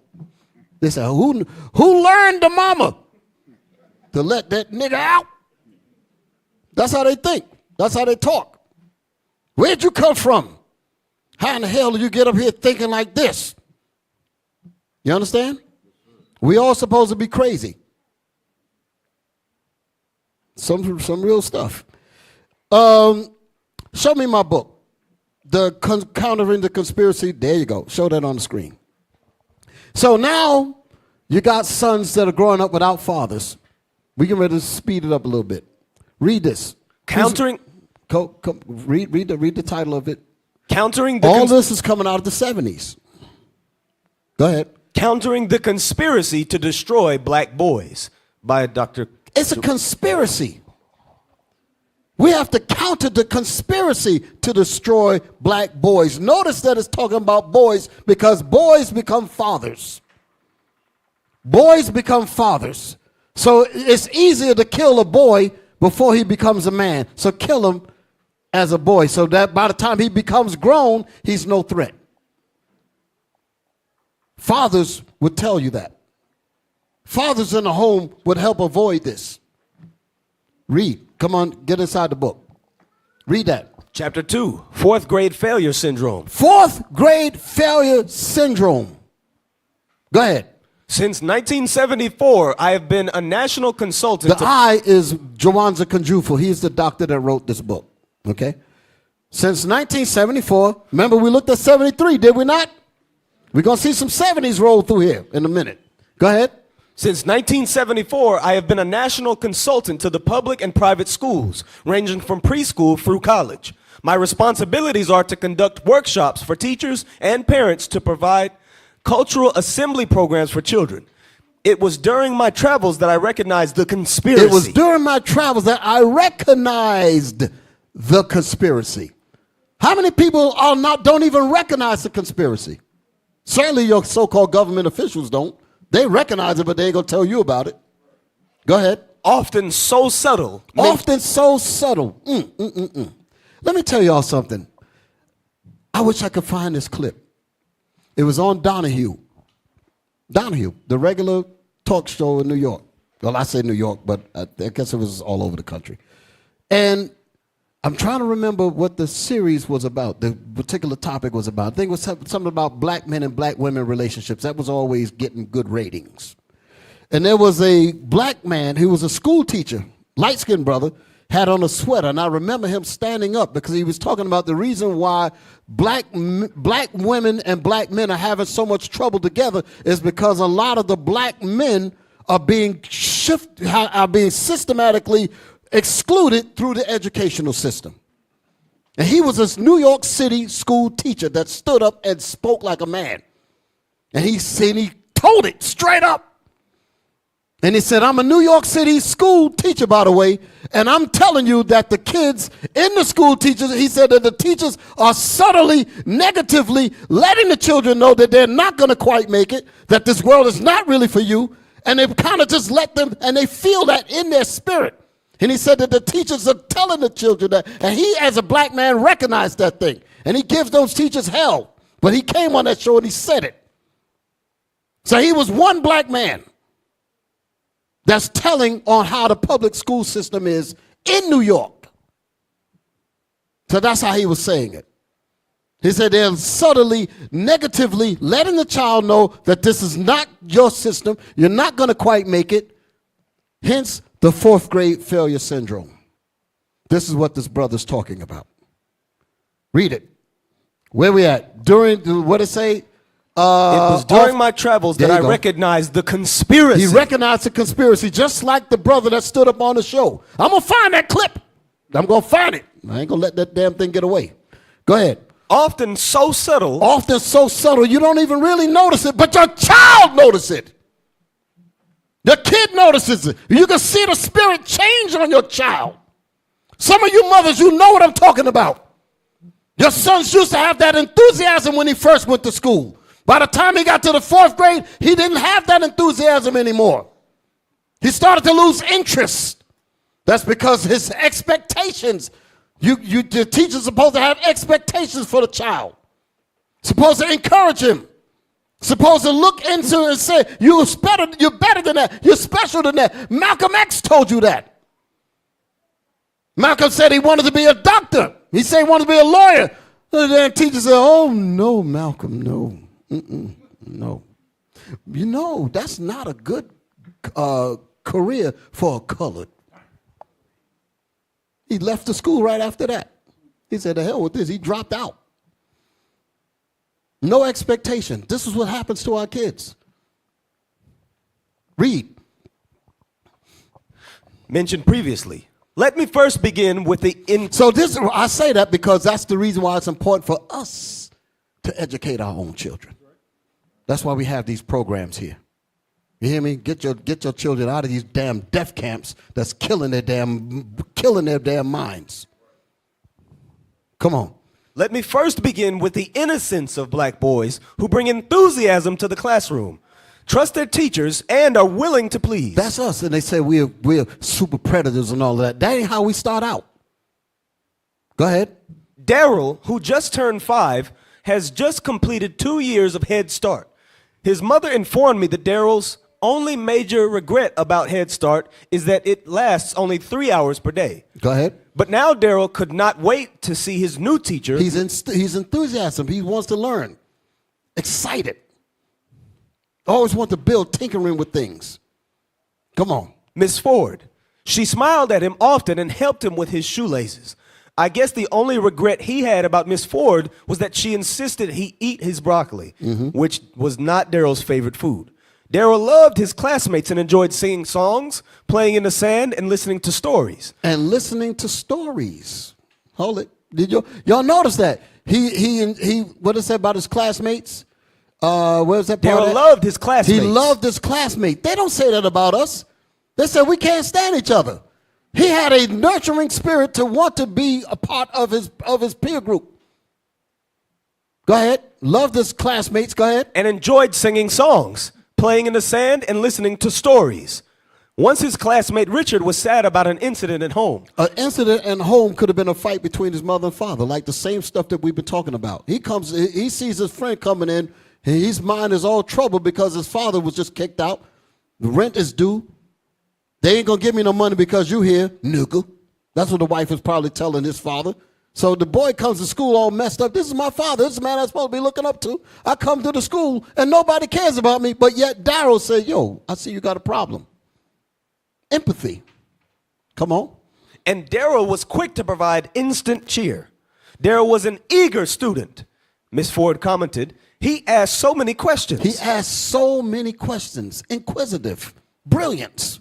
Let me tell you something about this. This particular situation that we're reading about here, I believe the doctor in this book highlighted this same brother that when he found him in the earlier grades, I think in first or second grade, you know, they have these national tests for IQ.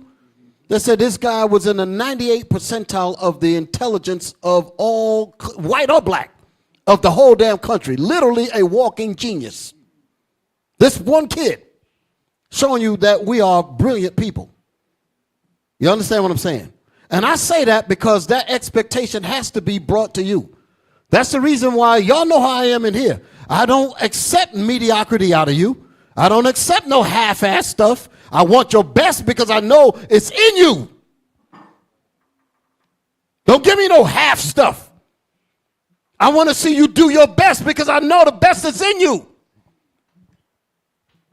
I'm not talking about you feeding me per se. I want to see the best come out of you. Because that's how it's supposed to be. Your fathers are supposed to say, son, I want the best out of you. Daughter, I want the best out of you. How dare you squander yourself for something less than the best? That's how fathers are supposed to talk. That's how leaders are supposed to talk. They're supposed to encourage you to do your absolute best. Go ahead, read. He loved the alphabet and numbers as much as he loved playing with dump trucks in the sand. Daryl enters the primary division of the neighborhood public school. Oh, here it is. The primary division. Go ahead. Many important and tender moments occur in these formative years of kindergarten through third grade. Come on. Daryl still sings, but not as loudly and with less enthusiasm. Because the expectation of him to be great is not being pulled out of him. Go ahead. He likes all of his teachers, but each year a little less than before. Each year a little less than before. This spirals all the way into drugs, jail, and all of that. From a person that was once a genius, end up in a damn prison system. School to prison pipeline. This is the reality. Come on. And none compares with Miss Ford. And none compared to Miss Ford. I remember I had a teacher like that. In New York, public school, third grade, her name was Mrs. Smith. I ain't never gonna forget that woman. Had an African hair, almost looked like Angela Davis. I still remember her to this day, and she was so wonderful. She was like the best school teacher because she loved her students. She came in with that African pride. You know, I was into the African thing, the dashikis and the. So it was like that. But she had pride in her students, and we loved her. Come on. The alphabet and numbers. Still, I'm gonna give her a shot because it was PS 154.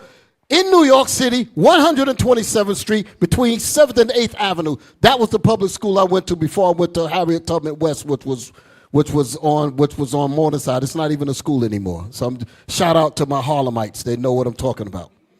Okay? Come on. The alphabet and numbers still interest him, but now the dump truck, his bicycle, and his football are his most important possessions. His dump truck is his most important possessions. His most important. So it ain't no more reading, no more being. So notice his expectations have changed. He's been reduced to sports. That's what he's been reduced. And that's exactly how they get so many of us to be in the sports field. And nothing analytical, nothing dealing with technology, none of that at all. Go ahead. When I no. Say what? Which is his most private, most important possessions. His most important, meaning his dump truck and all that. Give me the next picture. Look at this. The apathy. This is what happens to your sons because there's no father. Read what it says there. The apathy and limited interest apparent as early as the 4th grade. This is what happened to the sons. Once that apathy sets in, that's a spirit of I give up. That's a spirit of no hope. That's a hope deferred again. Only thing is left is me and my football, me and my car, me and my 8-ball jacket, me and my sneakers. I kill you, nigga. Don't you step on my sneakers. These sneakers is all I got. That kind of thing. Y'all hear me? That's what's happening in these minds because the fathers are not there. What I got? Is there anything else after this? Let's see where I'm at. Okay, I got a video. What's my video after this? Listen to this here. Hold it, don't show it on the screen yet. Let me dress it up. Out from the 4th grade failure syndrome to having no hope, your prized possessions is this football and the dope that they're gonna give us later. Y'all all right? Yes, sir. And we're going to gravitate to that thing. And right there in the 4th grade, listen to me. Don't you know, like we was looking at the video, the first video that I showed when they talked about the juvenile system was asking about that they need to create more beds. Y'all remember hearing that, right? Here's the proof that that's exactly what they do. Listen to me. The prison systems actually get statistics from the 4th grade so that they could know how many prisons to build. Y'all all right? Show it on the screen. Don't even play it yet. Show that. What does it say? Is your 3rd or 4th grader headed for jail or prison? It's no secret that what? that cities, okay, so I guess it's a video. Y'all all right? Listen now. This woman has got some smarts. Hit me. It's no secret that cities and states use 3rd and 4th grade math and reading scores to determine just how many jails and prisons that they will need in a certain area. But have you ever asked yourself just how they are able to determine and predict future incarcerations just from some test scores? Hold on, I'm finna tell you. They are using something that is known as the Matthew effect. What is the Matthew effect? The Matthew effect states that if your child does not learn certain key fundamental skills by the 3rd grade... Stop. Certain key fundamentals, math and reading and those kinds of things, right? But they encourage you in the football, they encourage you with such a... All of these people are not going to the pros. Damn near hardly none of them. So what's going to happen to the rest of these guys?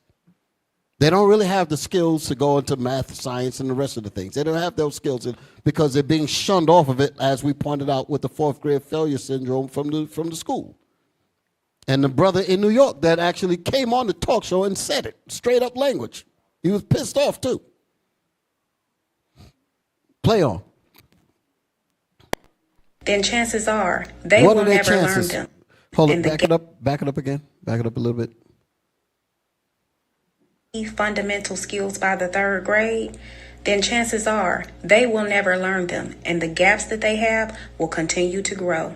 According to statistics, illiteracy leads to higher crime rates, and higher crime rates leads to higher incarceration. So if they take those test scores within the area of the 3rd and 4th grade and they see that they are low in reading and low in math, well, then that tells the state, that tells the city that more prisons and more jails need to go up, because these 3rd and 4th graders statistically will be illiterate, which means higher crime, which means higher incarceration. What y'all think about that? So abortion ain't our only problem. It's a big one. But you see that we are at war. And we, fathers, we got to step it up. We got to step it up. Let's see what I got next. Okay, like I said, show me on the board what we got next. What's the next thing up? Okay. Yeah, this is what I needed. Show that on the board. The United States is home to 5% of the world's population. Before you even move it, look at the graded area and look at the United States. That's pretty much an accurate depiction of how the world looks. I know you look on certain maps and they got America looking all huge and all that. All that's due to racism, right? Try to make you think white supremacy, such and such. But this is more accurate. You dig it. Africa is a whole lot bigger than America. Okay? So you just got some understanding there. So the slide says the United States is home to 5% of the world's population. Give it the next slide. But 25% of the world's prisoners.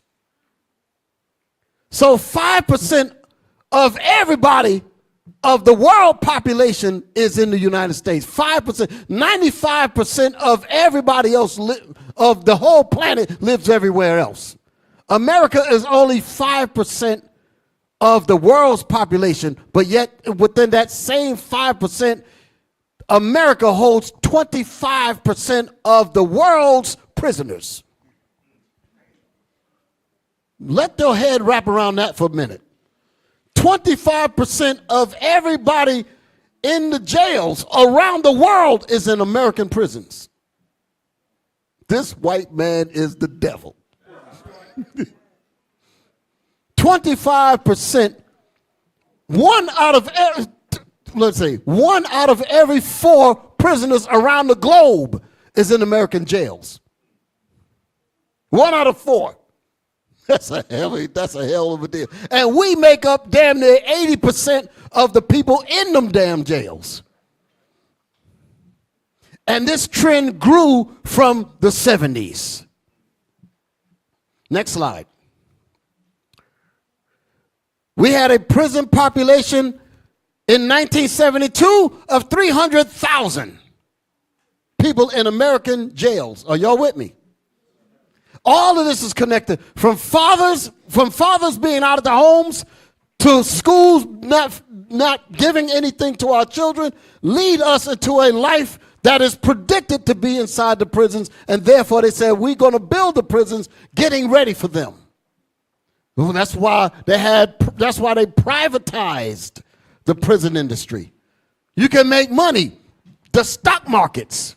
You can make money because we guarantee that when we build these hotels, hint, we're going to have plenty guests.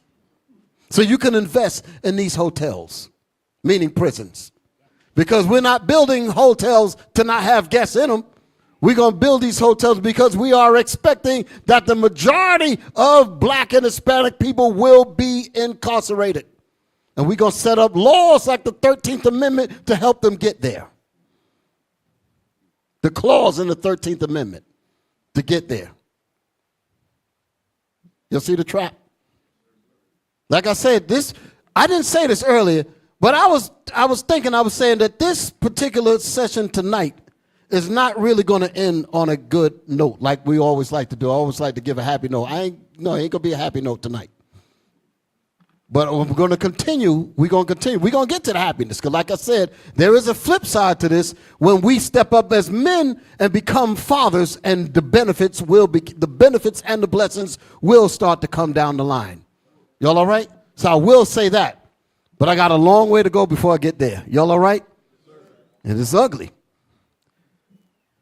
So we had, like I said, it said we had a prison population of 300,000 people in prison in 1972, which was 1 year before the thing that I showed you about the welfare effect on the black families. Y'all saw that, right? So after that, the question is, what happened? Next slide. Today, we have a prison population of 2.3 million. And that was when this film came out. So it's much higher than that now. This film came out a few years ago. About 6, 7 years ago, I think. Okay. What I got? Do I got a video? Now, this is what I want to see right here. Look at this here.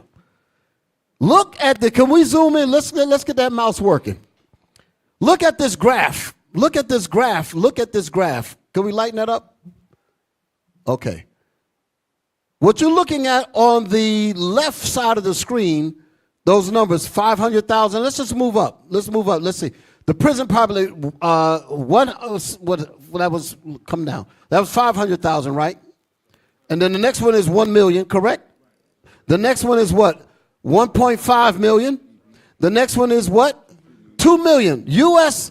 prison population. Y'all see that, right? Now, close it back up again. Look at the dates. In 1970, the numbers were very low. Wasn't close to the 500,000 mark, correct? As we moved up to 1975, then we moved up to what? 1980. Notice how the graph is changing. Go up, 1985. Zoom in so they can really see them numbers. Drop at the bottom. Yeah, that's what I'm talking about. 1985, 1990, 1995, 2000, 2005, 2010, wait a minute, 2010, what happened? Look, it went off the damn screen. 2015, 2016? Look at that. You can't even get up there. So at this point, that goes all the way over to what, 2.5 million? Go back to the left. That's way up at the top. It's over it. This is the effect of no fathers. This is the effect of no fathers. You're not just replaceable. When the father is gone, all of this happens. It's a hell of a deal, ain't it? Hell of a deal. Y'all got something to bring out? I don't know. So we got all of these people Give me my next slide. What I got? Look at this. Who's that? Margaret Sanger, founder of Planned Parenthood. I'm glad that that's there. Who was Margaret Sanger? Could we find some information? I didn't give it to you. Who was Margaret Sanger?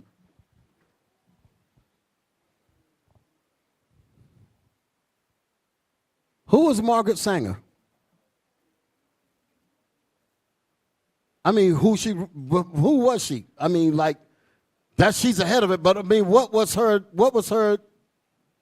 she about? Read that. Come on, brothers. I ain't looking at it. Margaret Hagen Sanger, born Margaret Louise Higgins, September 14th, 1879 to September 6, 1966, also known as Margaret Sanger Slee, was an American birth control activist, sex educator, writer, and nurse. Nurse, that's scary. Go ahead. She popularized the term birth control. Go ahead. Opened the first birth control clinic in the United States and established organizations that involve into the... Could you believe that, that Kamala Harris wants this in... Lord have mercy. I got to bring her stuff in too. You might cut me off for that one. But drop down when it get to her controversial stuff, because she was a white supremacist. That's what I want to look for. I'm looking for that. What she really was. Hold it. Including negative gender. There it is right there. Number 7. Read that. Number 7. Sanger has been criticized for supporting eugenics. Stop. Planned Parenthood is basically a eugenics center. Read that again. Sanger has been criticized for supporting eugenics. Could we get the eugenics tree again?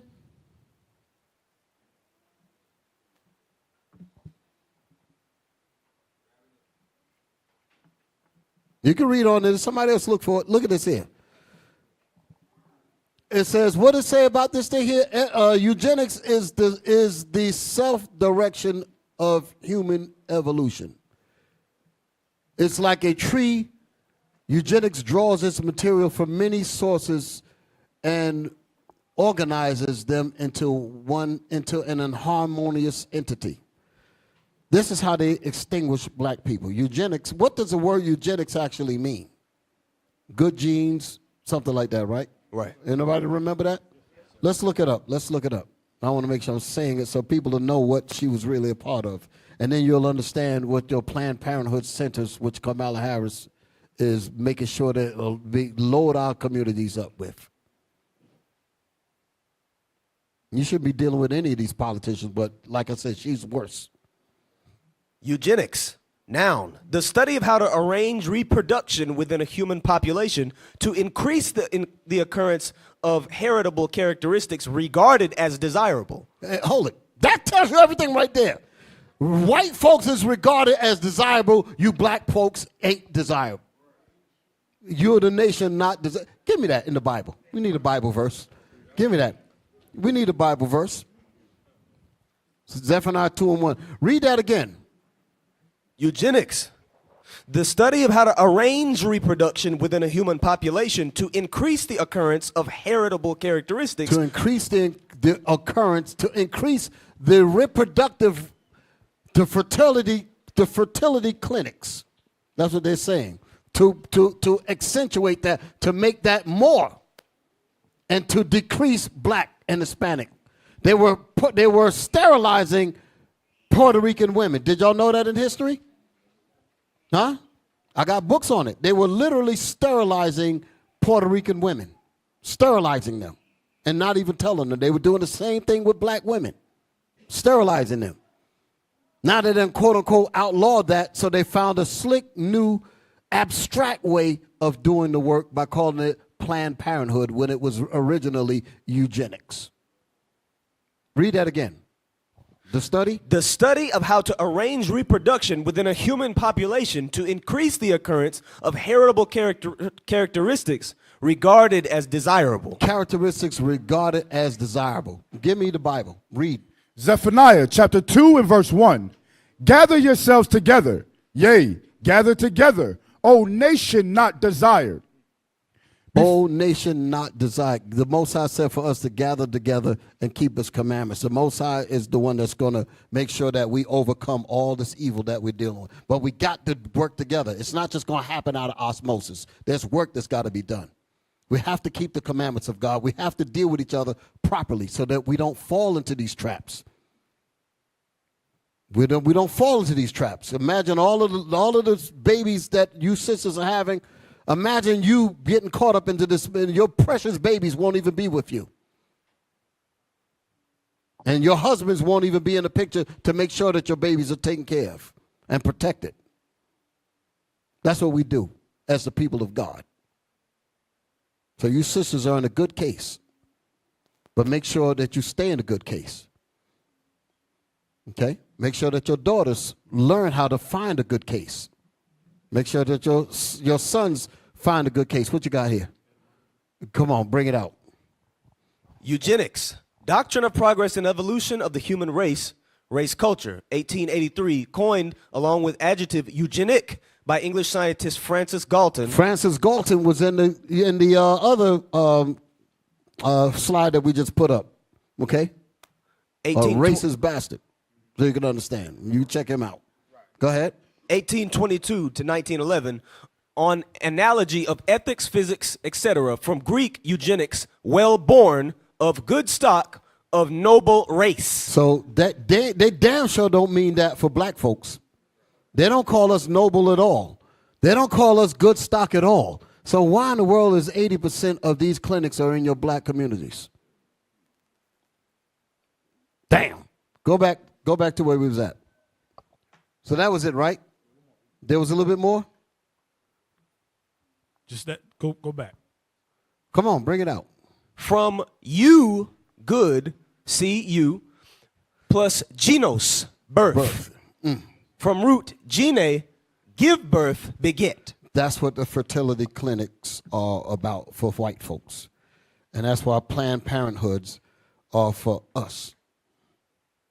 I saw a clip earlier. Let me see if that's coming up next. Go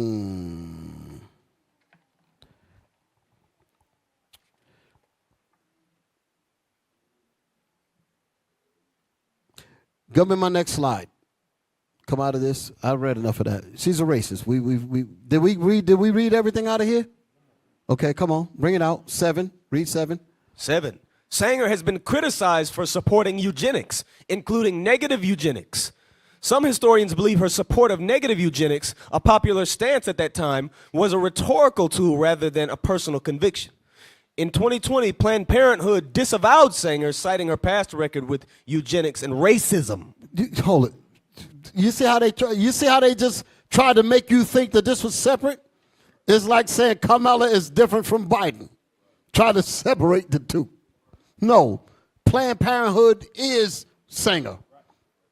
I'm going to prove it with my next clip, All right, come out of this. Show this here. Read it. The original name of Planned Parenthood was the American Birth Control League.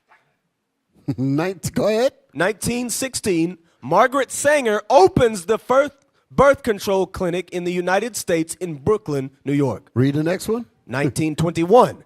The American Birth Control League is founded after the first American Birth Control Conference in New York City. So you can see that Margaret Sanger is Planned Parenthood. So they're trying to make you think it is different. It's the same murderous clinic.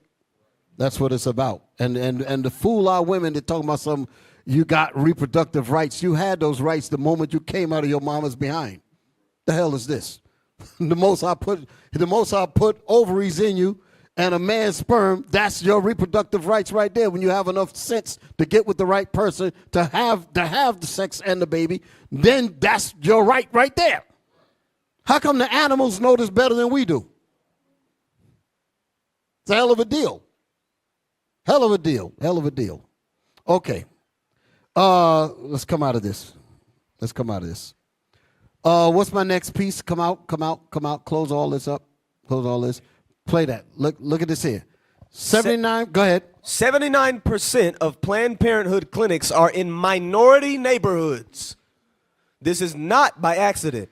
That is by its founder, Margaret Sanger's eugenicist design. That was by her design. Go ahead. What's the next clip? Just moving through these things. Here's what I want. Okay. This is Angela Stanton King. I just happened to check her out. She had an interview, and she was going to speak on this thing here.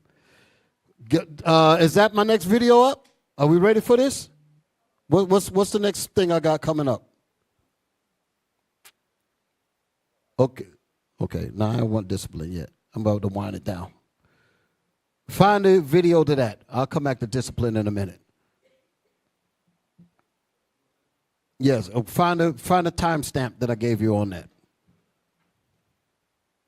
I want y'all to listen to this. Back it up. Get the right, sound. so we're sacrificing.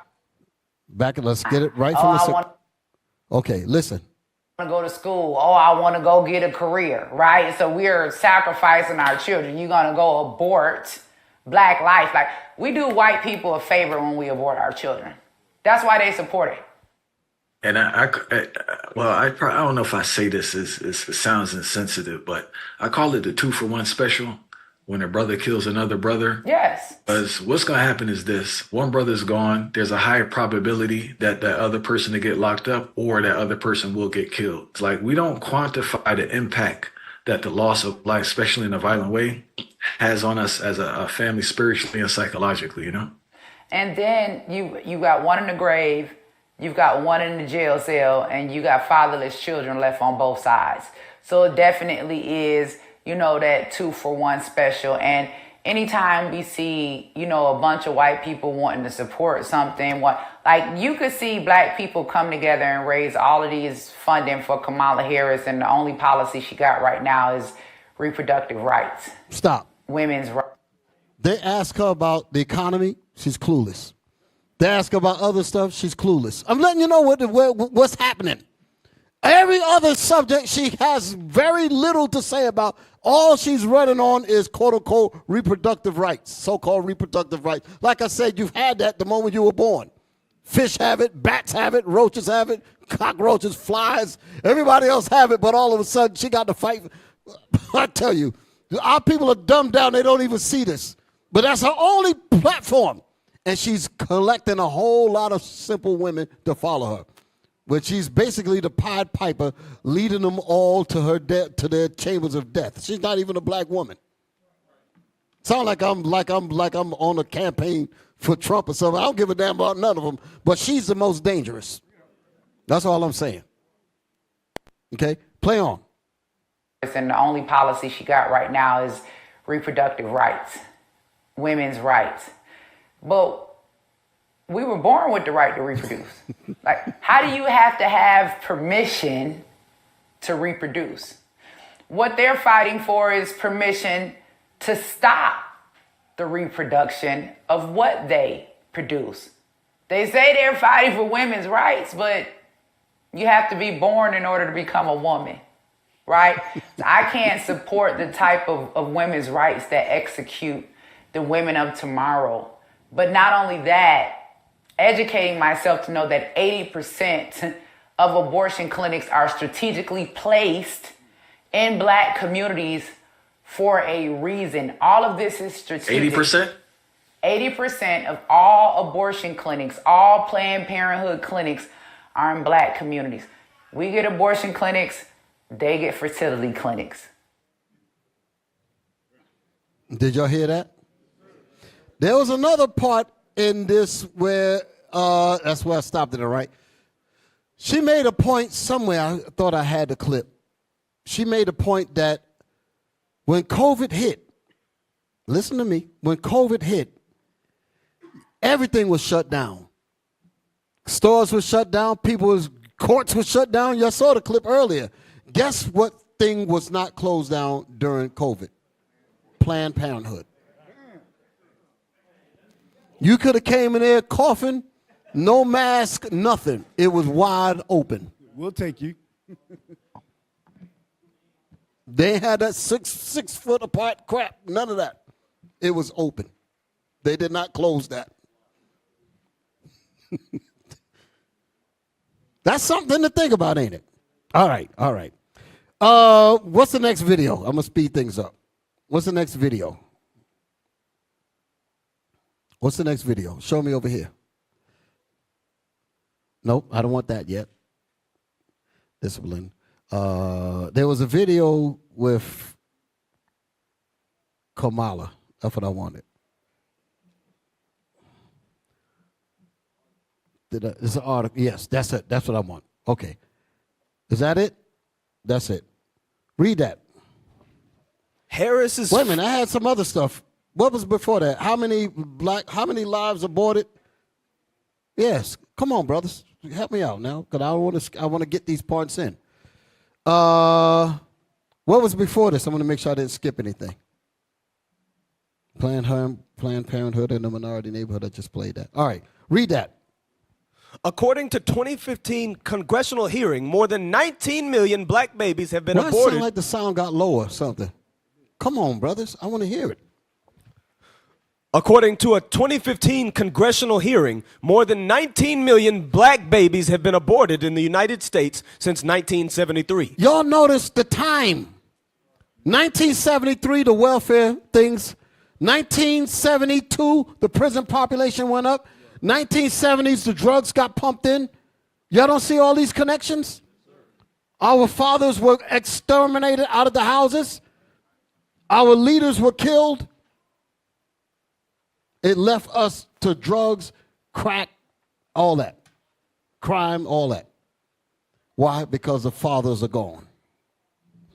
Read that again. According to what? According to a 2015 congressional hearing, more than 19 million black babies have been aborted in the United States since 1973. So black babies, this ain't even including the quote-unquote Hispanic babies. This is just black women.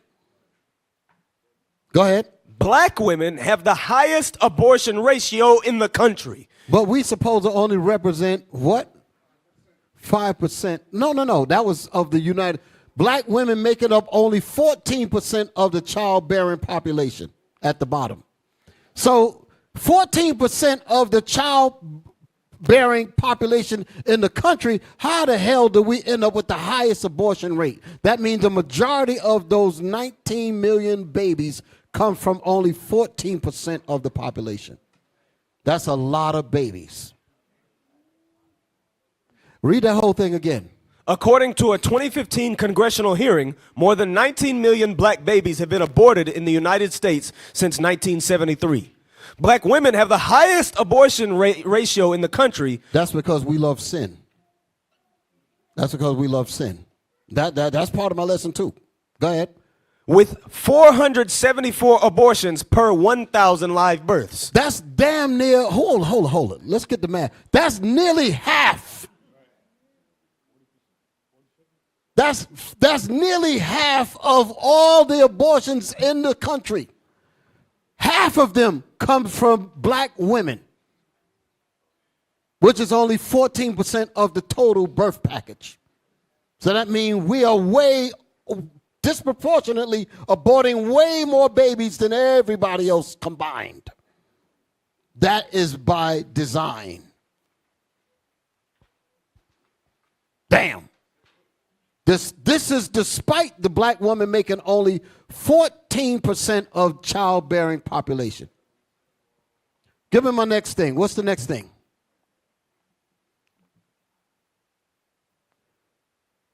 Go ahead. What we got? Harris's frank talk about abortion and its impact on women's health might energize voters. Might energize voters. This is what you call an enemy for real. Might energize voters. And look at the word, women's health rights. That's that abstract talk. What's the rest of this? Republicans could be forced to revisit the topic of abortion if Vice President Kamala Harris becomes the Democratic nominee for president. Well, that's going to be a hell of a time. Go ahead. What's under this? Is there an article? Vice President Kamala Harris visited a Planned Parenthood clinic in St. Paul, Minnesota in March. She is the first vice president to visit a clinic that provides abortions. That's her game. That's what she's about. She's basically Margaret Sanger in regeneration. Read. By Erica Edwards and Bracy Harris. Vice President Kamala Harris's willingness to speak freely about abortion could mark a turning point in the national conversation about women's health. Experts said Women's health, that's that abstract talk. What do you mean women's health? All of that just puts women, oh, I want to be healthy. You stupid as hell. She's talking about killing your ass. Go ahead. Experts said Monday, a day after President Joe Biden announced he would not seek re-election. She talks about abortion rights, and she talks about it unapologetically, said because Kelly Baden. Enough people are gullible enough to buy her abstract talk. That's why she can talk about it boldly now, because she's I got enough dummies with me that's willing to kill their own, that's willing to kill their own race. Go ahead. Said Kelly Baden, Vice President for Public Policy at the Guttmacher Institute, a non-governmental research organization that works to expand reproductive rights. Reproductive rights. Here's that word again. Reproductive right. The fish got it. The roach got it. The flies got it. What in the world do you need to expand that for? No, they're playing with words. Go ahead. Lord Jesus. She makes the connection between all facets of reproductive health care and abortion rights. Reproductive health care. They call it health care. They literally tell you when they were changing the name of those clinics to Planned Parenthood, they said we have to use softer. It's literally written that way. They said we have to use softer words like reproductive rights. The same thing that happened. I wanted to find the advisor to Nixon. One of the guys had said something about speaking in dog whistle tones to put black people, to destroy them, and he said, but you got to use different words, like busing and voting and stuff like that.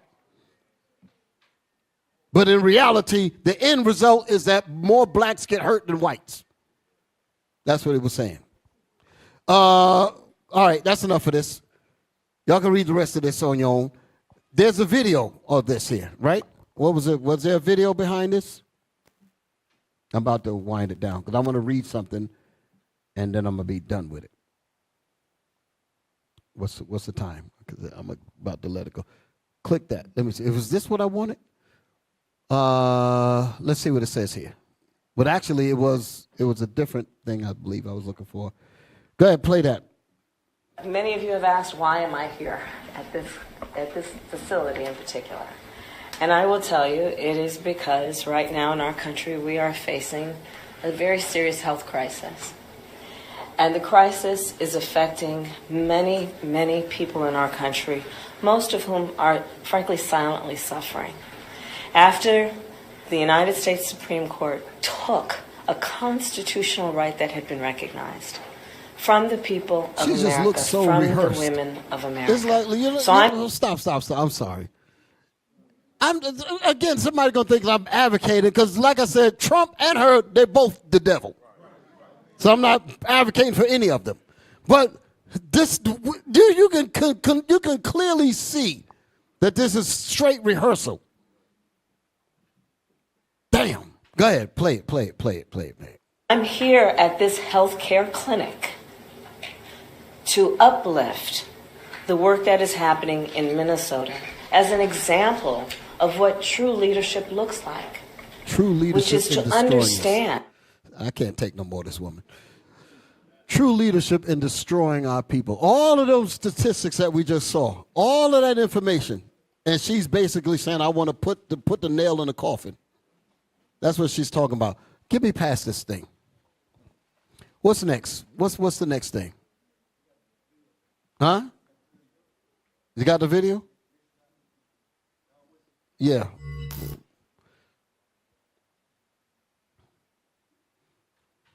Well, I didn't need that. Well, go ahead. I was past that. Never mind that. Let's get back to where I was at because I already explained it already. Give me. So that was NBC News. Okay. Give me Leviticus 19:29. Leviticus chapter 19 and verse 29. The reason why all of this, the word abstract. Yeah, put that up there. Then we're going to read this here. This is what I meant when I said abstract. I call it Mrs. Abstract. Abstract, adjective, Existing in thought or as an idea, but not having a physical or concrete existence. Do y'all understand the connection of why I'm bringing that out? Because she's saying things and not really saying it. That's abstract. She's calling it reproductive rights and all of that, but in reality, it's eugenics. That's what this is saying. That's why I'm having that read there. Okay. Was there more to that? 2, relating to abstract art. Abstract pictures that look like commercial color charts. Similar, non-representational. Non-representational meaning is not what it really is. Okay. Similar, theoretical. But not the real thing. So you thinking it's about health rights and all that other stuff, when in reality it's about aborting your children. That's what it's about. All right, let's come out all of this. I done went way out. It's part of the lesson, but somewhere I went off from how I wanted to be further than this. Let's get the scripture. Read that. Leviticus chapter 19 and verse 29. Do not prostitute thy daughter to cause her to be a whore, lest the land fall to whoredom and the land become full of wickedness. Stop right there. Now, I'm coming to you, brothers. What does it mean when it says the land become full of wickedness? When we can back up and get the rest of the verse, it says, do not prostitute thy daughter. Let's just break it all the way down. I'm going around the room. Who wants to break that down? Do not prostitute thy daughter. You know what? There was a video that I meant to show. Hold it. I'm going to give you an example of this here. Hold on a second. Go ahead, ask that question. Answer that question. Somebody stand up and answer that question. We shouldn't allow our daughters to wear certain things or do certain things that would allow them to be easily used by men. Okay. Read it again. Read the verse again. Yes, sir. Do not prostitute thy daughter to cause her to be a whore. So I'm going to break it down. Do not prostitute thy daughter. What does it mean? Stand back up. What does it mean to prostitute your daughter? To sell your daughter. No. You said it earlier. Just repeat it. I didn't hear you. We shouldn't allow our daughters to, like wear certain things or do certain things that would allow a man to lust after our daughters. Okay, that's good. Okay, and it says to cause her to be a whore. What that part mean? Well, give it to somebody else. Let somebody else get it. To cause her to be a whore.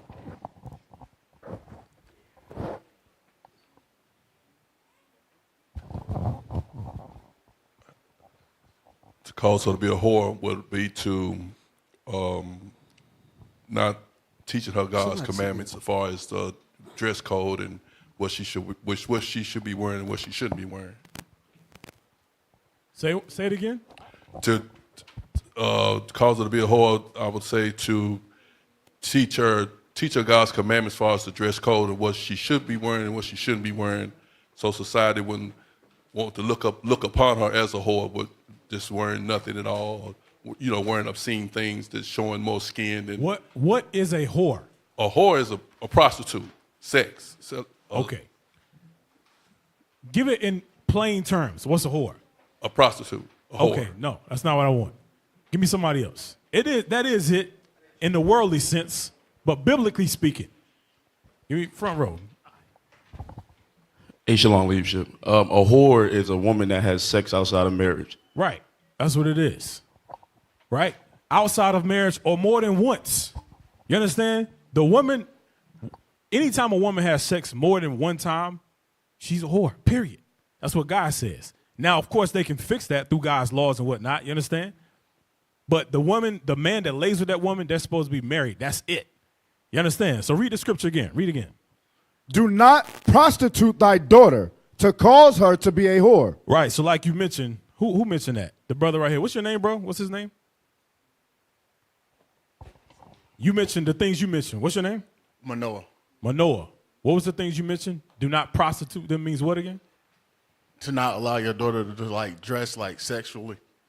Okay. Dress a certain way, act a certain way, right? Which would cause them to go out and become victims and be whores, right? Yes, sir. Okay, read on. Come on. Do not prostitute thy daughter to cause her to be a whore, lest the land fall to whoredom, and the land become full of wickedness. Now, you see what it says, the land fall to wickedness? That's what we're looking at on the screen right here. Okay? All these abortions, that's the land falling to wickedness. Now, because why? You have fatherless homes. And you have women listening to the damn devil that, okay, you don't need this baby. Okay? Get rid of the man. Take Section 8. You don't need him. Then they get rid of the babies. Now you see all these, the prison rates go up, abortion rates go up, all this wickedness. The land falls to whoredom and wickedness. That's what happens. Hey, I just sent a video to y'all. This is the video that I was looking for. I thought y'all had it. This is the one I was looking for. Not the video that, well, that was fine, but this is the one I wanted. Play this one here. Come on, let's get it. I'm going to get back to the scripture because we need to deal with that. This is dealing with Kamala Sanger, basically. Kamala, like Trump say, right? Hit me. And so we set an ambitious goal to cut our greenhouse gas emissions in half by 2030 and to reach net zero emissions by 2050. The investment we are announcing today will help us to achieve these goals, and it will do so much more. Because think also about the impact on not only the local economy, not only on an investment in the entrepreneurs and innovators from and in the community, think about the impact on something like public health. When we invest in clean energy and electric vehicles and reduce population, more of our children can breathe clean air and drink clean water.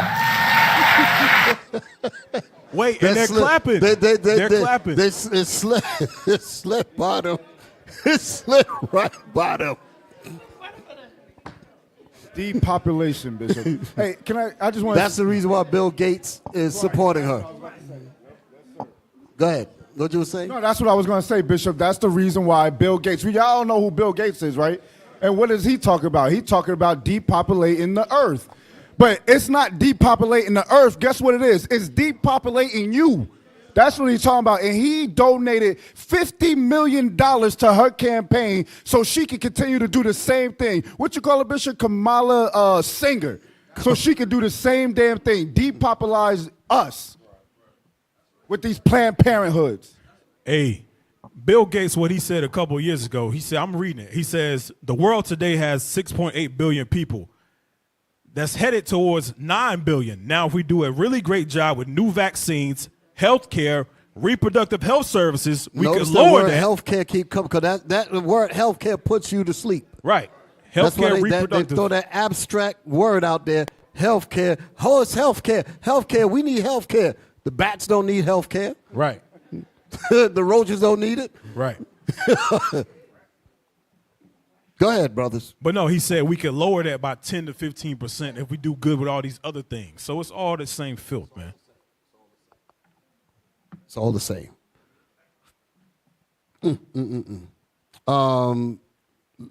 Leviticus. Read that Leviticus again. Yes, sir. Leviticus chapter 19 and verse 29. Do not prostitute thy daughter to cause her to be a whore, lest the land fall to whoredom and the land become full of wickedness. So could somebody just explain that whole verse? Just break it, just go from the beginning all the way to the end. Hey, y'all are fathers in here. Y'all are men. Y'all should know. Think about it. Hey, shalom leadership. Most High Christ bless. Most High Christ bless. In the aspect of what it what's your said, Soldier Elimelech, Columbia, South Carolina. In the aspect it says, do not prostitute thy daughter to cause her to be a whore.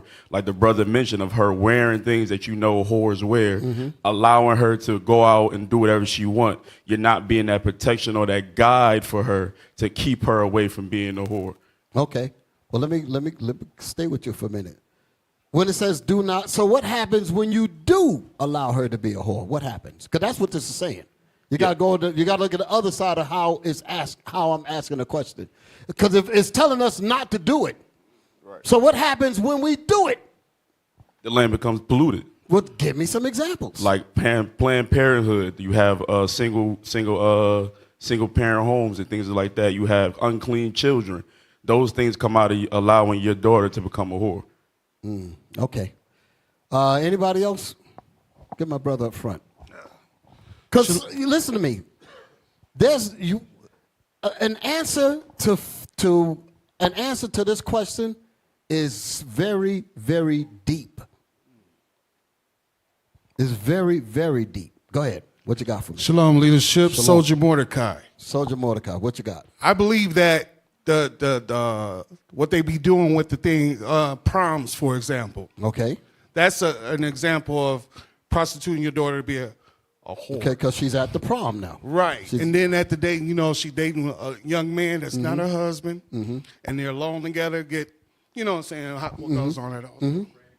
Yeah, all that. Another thing I noticed when we go on blitzes and stuff like that, Okay. we see the children in these little marching bands and the little girls dancing, the way they dressing. Okay. So that's had a lot to do with the So let's go brothers there. talk- Let's use that as an example. Yes, let's, sir. Let's use that. When you see these little girls, when it said the land become, look at the verse, full of wickedness. Everybody else is following lead. Think about full of wickedness. Look at that. Look at those. Read the verse again. Look at the part of the verse. And the land become what? Full of whoredom. Full of wickedness. Wickedness. Wickedness. Yes. Wickedness. And it's all over, especially in our communities. There's no kind of wickedness that's happening on this planet Earth. That's what it's saying. Full of wickedness. That means every level of wickedness is a result of our daughters being prostituted, being allowed to be a whore. That's Yes, what it's sir. saying. Everything. Everything. That's what it's talking about. That's why it's using the word full of wickedness. When she's out of order, we are done. Yeah, that's that direct what that cause with the fathers out of the household. All of it. You know what I'm saying? The baby mothers, we need that marriage to raise them kids up right. Shalom. Okay, shalom.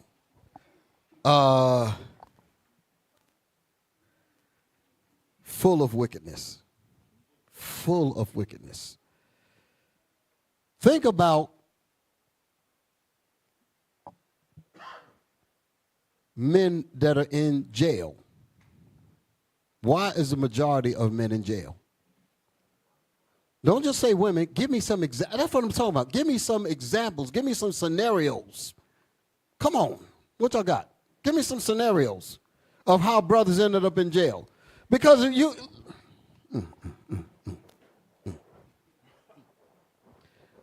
Women, many men have, give me that in Esdras. Give me that in Esdras. I'm going to try to help you out with time running. I'm about to end it. Like I said, I ain't going to keep y'all here all night. About another 10 minutes, 15 minutes, and I'm done. Because, again, I got to go through all of this. Esdras 4 and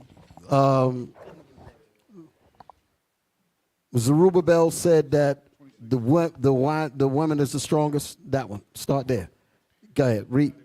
Yeah. No. Well, that's the point. Yeah. Go ahead. Read that. I'm trying to figure out where to start at, but. First Ezra, chapter 4, verse 26. Yea. Read up above that. I want more than that. I want to gut up there about what the men will do. Let's go to where he said, and the one that spoke of women. Start up there. Verse 18. Yea. Yes. Listen and up, if men- brothers. Where are we reading that? First Ezra, chapter 4, verse 18. Now, why am I reading this? Because I'm not talking about a righteous woman. You're supposed to fight for a righteous woman. You're supposed to do all these things for a righteous woman. But what do men want? Men want the coochie. And women know that men want the coochie. Y'all all right? And when men can't, when women holding back the coochie and give you the coochie when she want to give it to you on your conditions, on conditions that she give you. In other words, you got to sell drugs. In other words, you got to do this. You got to do that. If you don't do that, you ain't going to get none. That kind of thing. So men will go out of their way, out of their wits to get that thing. You understand? There's a whole level of understanding that goes with this here, with what I'm bringing out. Because the woman is not even supposed to be in this kind of posture. She's not even supposed to be there. I want to read something. I'm jumping out because, again, I wanted to get to this. Go to Exodus. I'm jumping way out of sync. Go to Exodus. I'm going to show you something. When the land becomes full of wickedness. Exodus, I want two things. I'm scrambling around in my head. Okay, Exodus 22 and 16 and 17. I think I want both of those. Exodus chapter 22 and verse 16. Now, I'm going to take it back to the beginning of the class for a second. And because I was dealing with this wickedness thing, but I'm going to come back to that. Remember I was talking about when brothers first come into this truth, right? And they have to come in and they have to get the world out of them. They have to get those bad elements out of them. Some of these brothers come in here and they look to defile these sisters. But if these sisters are not on their game, they will be tricked. Y'all dig it? They'll fall for y'all guys. They'll fall for these men, and everything goes haywire after that. So where am I at? What am I about to read? Read this. Exodus chapter 22, verse 16. When we talk about wickedness of a woman, if this woman is out of order, we are in trouble. If you look at the situation with Dinah, let me read about Dinah. I'm jumping around. I've got too many things running in my mind right now. Somebody else, I need, with all these Bibles up here, somebody stay where you at? You stay at Exodus. You give me Dinah. Dinah, what is it, 34? Listen to this here. I'm showing you what happens when daughters, and I mean there's a whole thing behind the situation with Dinah, because the Bible don't speak much about Dinah, which is Jacob's first daughter by his first wife, Leah, and she was the last, I believe she was the last of the sons that Leah had bore him. Simeon, Levi, and I think, I'm trying to remember the sons that Leah brought. But it was like 5 or 6 of them, and then came Dinah. Read. And then, because Rachel was the other wife that brought him the rest of the sons. Come on. Genesis chapter 34, verse 1. And Dinah, the daughter of Leah, which she bare unto Jacob, went out to see the daughters of the land. And when Shechem, the son of Hamor, the Hivite, prince of the country, saw her, he took her and lay with her and defiled her. So before we read any further, the question is, why did she venture off? Why did she do that? She knew better. Her father taught her better. Her mother taught her better. I was listening to I was checking out a commentary about this verse, and I'm not 100% going to go with it, but it made some kind of sense a little bit to say that because she was, she was succeeded by men, patriarchal, how the culture, and she being the only woman, she wanted some of that glory, just like Eve wanted some of that glory from Adam. You dig it? Why Adam got to be always on the top and such. Just like Miriam, why does the Lord only deal with Moses and not deal with us? Have that competition kind of thing in their mind. You follow me? That's commentary. That ain't the Bible, but I'm just saying it that way. So she wanted to see what the other women were doing, and went out there, out of her father's protection, out of her brother's protection, and got defiled. You're digging this. And you don't really hear too much about her after this. So I'm going to leave it there because I'm going to go deeper in that on the next round. So that happened to her. Why did her brothers, Simeon and Levi, become so angry? And they went and basically slew all the men of Shechem and of the Hivites of that time, because they knew that could turn into a level of wickedness, a level of destruction that can't even be imagined. The shame that was brought on the family. They understood what that meant. That's why it said that, cursed be their anger, when you read about them in Genesis 49, when it talked about Simeon and Levi, our brethren. That thing there. They understood that defilement was a terrible thing. So my point is, fathers have to be over these daughters to keep them from getting that defiled, because when that thing happens, you bring in a level of wickedness that is unbelievable. When these women are allowed to just go and lay and do, it brings a level of that's why it's saying that in Leviticus 19, and the land fall to all kinds, it's full of wickedness. You can't keep up with it because it's that pronounced.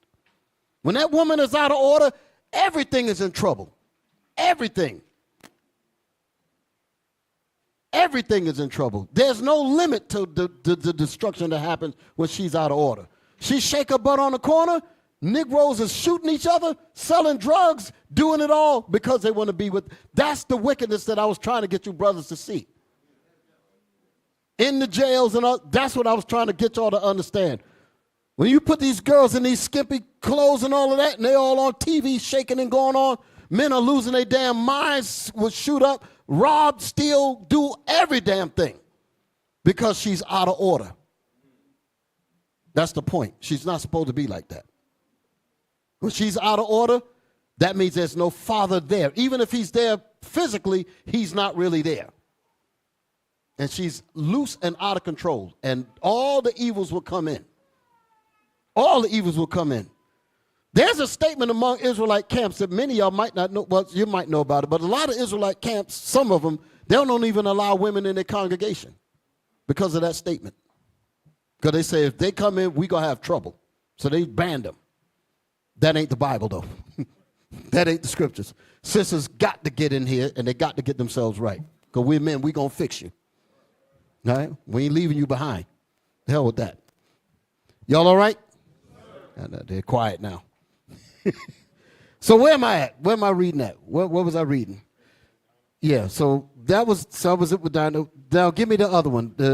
Exodus. Exodus. Exodus chapter 22 and verse 16. I'm going back to what I said about brothers coming in, and they have that deviance in their mind. Like I said when I first opened up today, we had to deal with a level of evil where brothers sought after these women, try to basically destroy the women with this madness that was going on with them.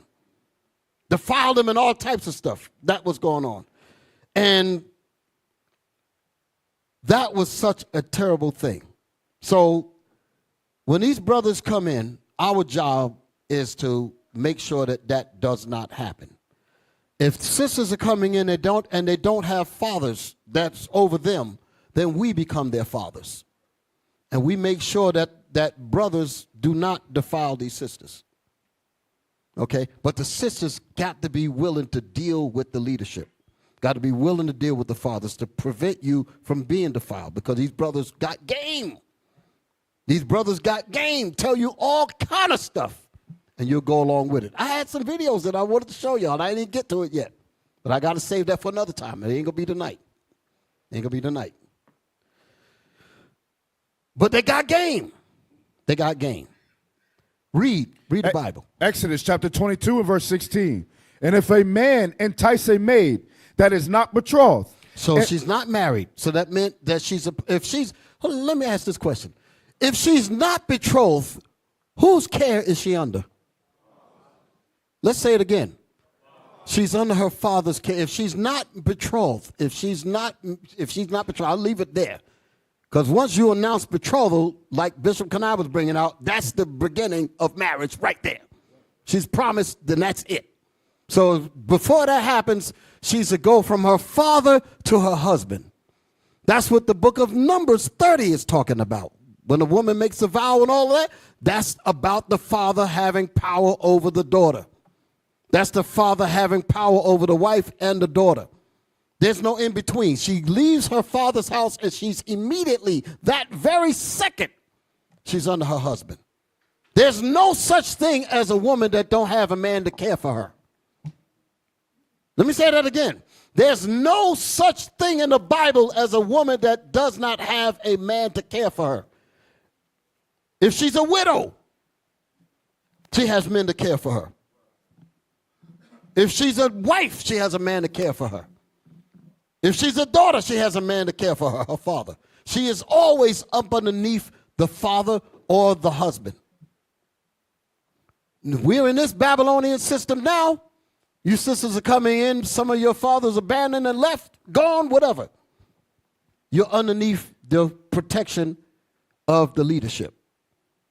We have to watch for your souls, like I was saying earlier. So when these brothers come and whispering and saying things to you and they don't tell your father, they're up to no damn good. I'm going to tell you again, if they're saying anything to you to lure you into a conversation or anything with them, and your father don't know about it and your leadership don't know about it, they are up to absolutely no damn good. Let's read the Bible. Verse 16. And if a man entice a maid that is not betrothed. And if a man entice a maid that is not betrothed. Entice. We used to read this in the old school. And we just run by it. Never broke these words down at all. What does the word entice mean? Huh? Spitting game. Somebody said spitting game. To lure. Let's pull up the pictures. I got some pictures. Did I send them to y'all? Maybe I didn't. Damn. Lord have mercy. Man, I didn't get y'all none of this stuff. The dictionary. You see it? Okay. Come on. Yes. Show that. Zooming in up. Now I showed it this way. This is my dictionary.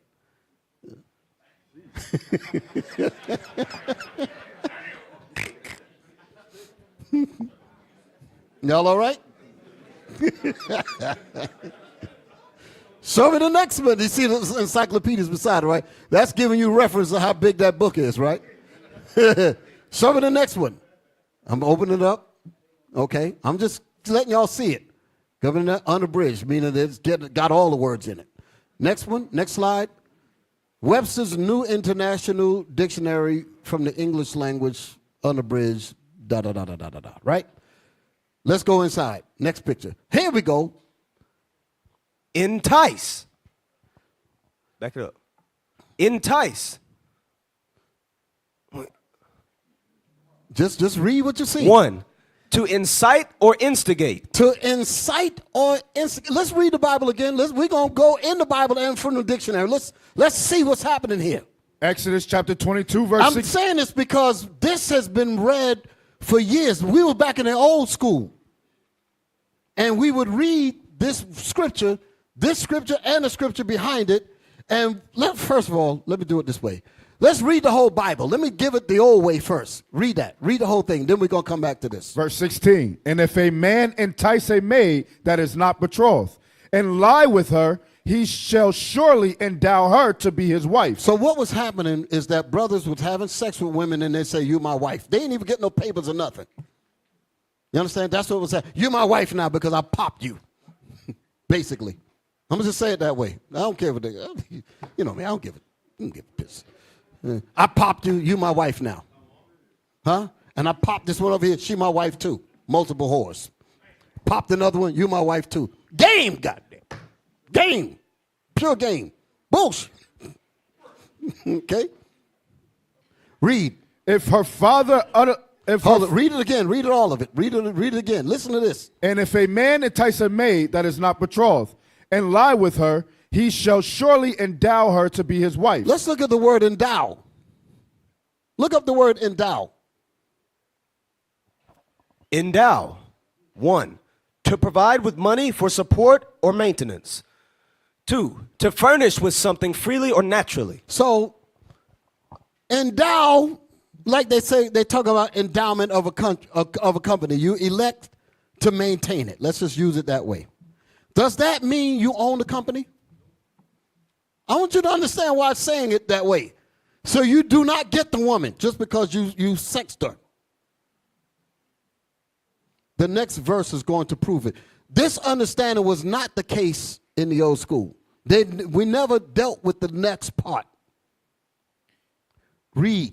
Verse 17. If her father utterly refuse. What does it mean to utterly refuse? Look at the words.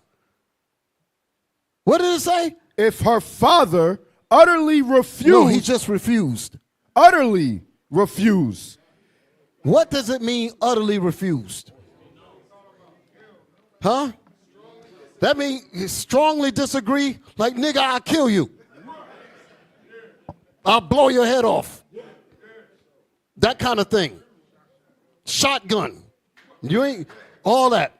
That's what the utterly, why? First of all, because brothers looking at me like, well, damn, is he going to just disregard that? I know brothers looking at me like, wait, that don't sound right. What's the point of why that's being said? And I'm asking you sisters, did you know about what we're reading here? Talk to me. Why is it saying what it's saying there? Read that again. Because it's going to go back to what we talked about in Leviticus. Full of wickedness. This is a connection to it. Read that verse again. Verse 17. If her father utterly refused. Why did he utterly refuse? So who said that? Say that again. Put it on the mic. Because he didn't go to the father first. Because you went behind my back, nooker. And you did to my daughter what I didn't expect you to do. I did not have her to be with you. I had plans for my daughter. I'm the one that's going to pick who she's going to go with. He got to come to me, and I got to sniff and check his ass out. That's how that goes. And you went behind my back, and you did what? You enticed her. You lured her away from my direction. You lured her away from my control. That was evil, and I ain't letting you have her. But nigga, you better pay me, goddammit. That's why it says the shekels and all that. Why? Because you defiled my daughter. That's how that goes. You all understand that? Yes, sir. So the fathers are needed, damn it. That's the point. When there's no father, you have this mess will be all over the damn place. Y'all understand what I'm saying? Yes, sir. Read it again. Verse 16. And if a man entice a maid. Let's go back to entice. Let's go to the dictionary again. The big fat one. Entice. Firebrand. To stir a fire, kindle, provoke. To incite. Where you at? Okay. Hold. To incite. And I want to go back to one. One. To incite or instigate. To instigate, meaning to make something that's not there. Like the brother said, kick the game. You dig it? This right here doesn't sound traditional because that's all we do in the world. See that sister over there? You know, if I get your ear, I'm going to get your underwear kind of thing, right? But that's how we do in the world. And we come in here and we do the same thing. And sisters get caught off guard because they're not looking at it from that perspective. You ain't supposed to be approaching a sister at all. God damn it. You see her, you like her, you go to her father. Read. Definition 2. To draw on by exciting hope or desire. Give me the silly women in the Bible.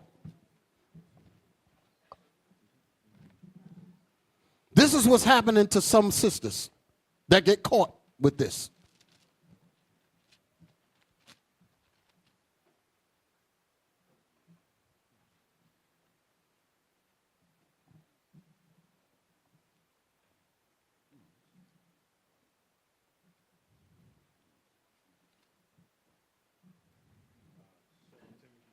Second Timothy 3 and 6. 2 Timothy chapter 3 and verse 6. For of this sort are they which creep into houses and led captives. You know what? Start with the first verse. Verse 1. Where you at? 2 Timothy chapter 3 and verse 1. Is it 3 or 4? It's 3? Yes, sir. Okay, read. This know also that in the last days. days. That's the scripture. That's what I was looking for. Listen now. I'm talking about brothers coming in here. Listen, good. Come on. This know also that in the last days perilous times shall come. Perilous times shall come. That's the times that we're in right now. Go ahead. For men shall be lovers of their own selves. Men shall be lovers of their own selves. They just want a nut. Go ahead. Covetous. Covetous. Boasters. Boasters. Proud. Blasphemers. You know, all of these characteristics fit into a situation where they will go and entice the daughter and never tell the father anything because they're not thinking about nobody but themselves. That's what we're reading here. Read that verse again. For men shall be lovers of their own selves, covetous, boasters, proud, blasphemers, disobedient to parents. Disobedient to parents. Go ahead. Unthankful, unholy, without natural affection. No natural affection for her father, who's going to be mad as hell later. No affection for none of that. Go ahead. Truce breakers. Truce breakers. They're breaking the commandments. The commandments is you go to the father. You go to the leadership. Go ahead. False accusers, incontinent, fierce, despisers of those that are good, traitors, heady, high-minded. Do you hear all these attributes? Traitors. Heady. Damn. Go ahead. High-minded, lovers of pleasure more than lovers of God. Lovers of pleasure. I just want to get a nut. I just want to get my rocks off. Go ahead. Having a form of godliness, but denying the power thereof. They got fringes and a border of blue. From such turn away. From such, you sisters, you better wake the hell up. You're supposed to recognize this. If he didn't go to your father, he means you no damn good. Go ahead. If he did not come to the leadership, he means you no damn good. Because we're going to check him out. But they don't want to be checked out. They just want to gas you up. Go ahead. For of this sort are they which creep into houses and led captive silly women laden with sins. Laden with sins. That's the kind of women that get caught by these type of dudes. Go ahead. Led away with divers lusts.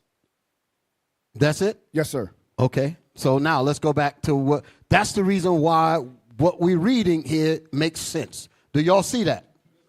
Read that Exodus again. Exodus chapter 22 and verse 16. And if a man entice a maid that is not betrothed. So if he's able to entice her, this ain't a case of rape now. The other parts of the scriptures deal with if he raped her and she cried and all that, his ass get put to death. But if she cried not, then they both is into problems. You dig it? Here's a case where she allowed the man to defile her. Read that again.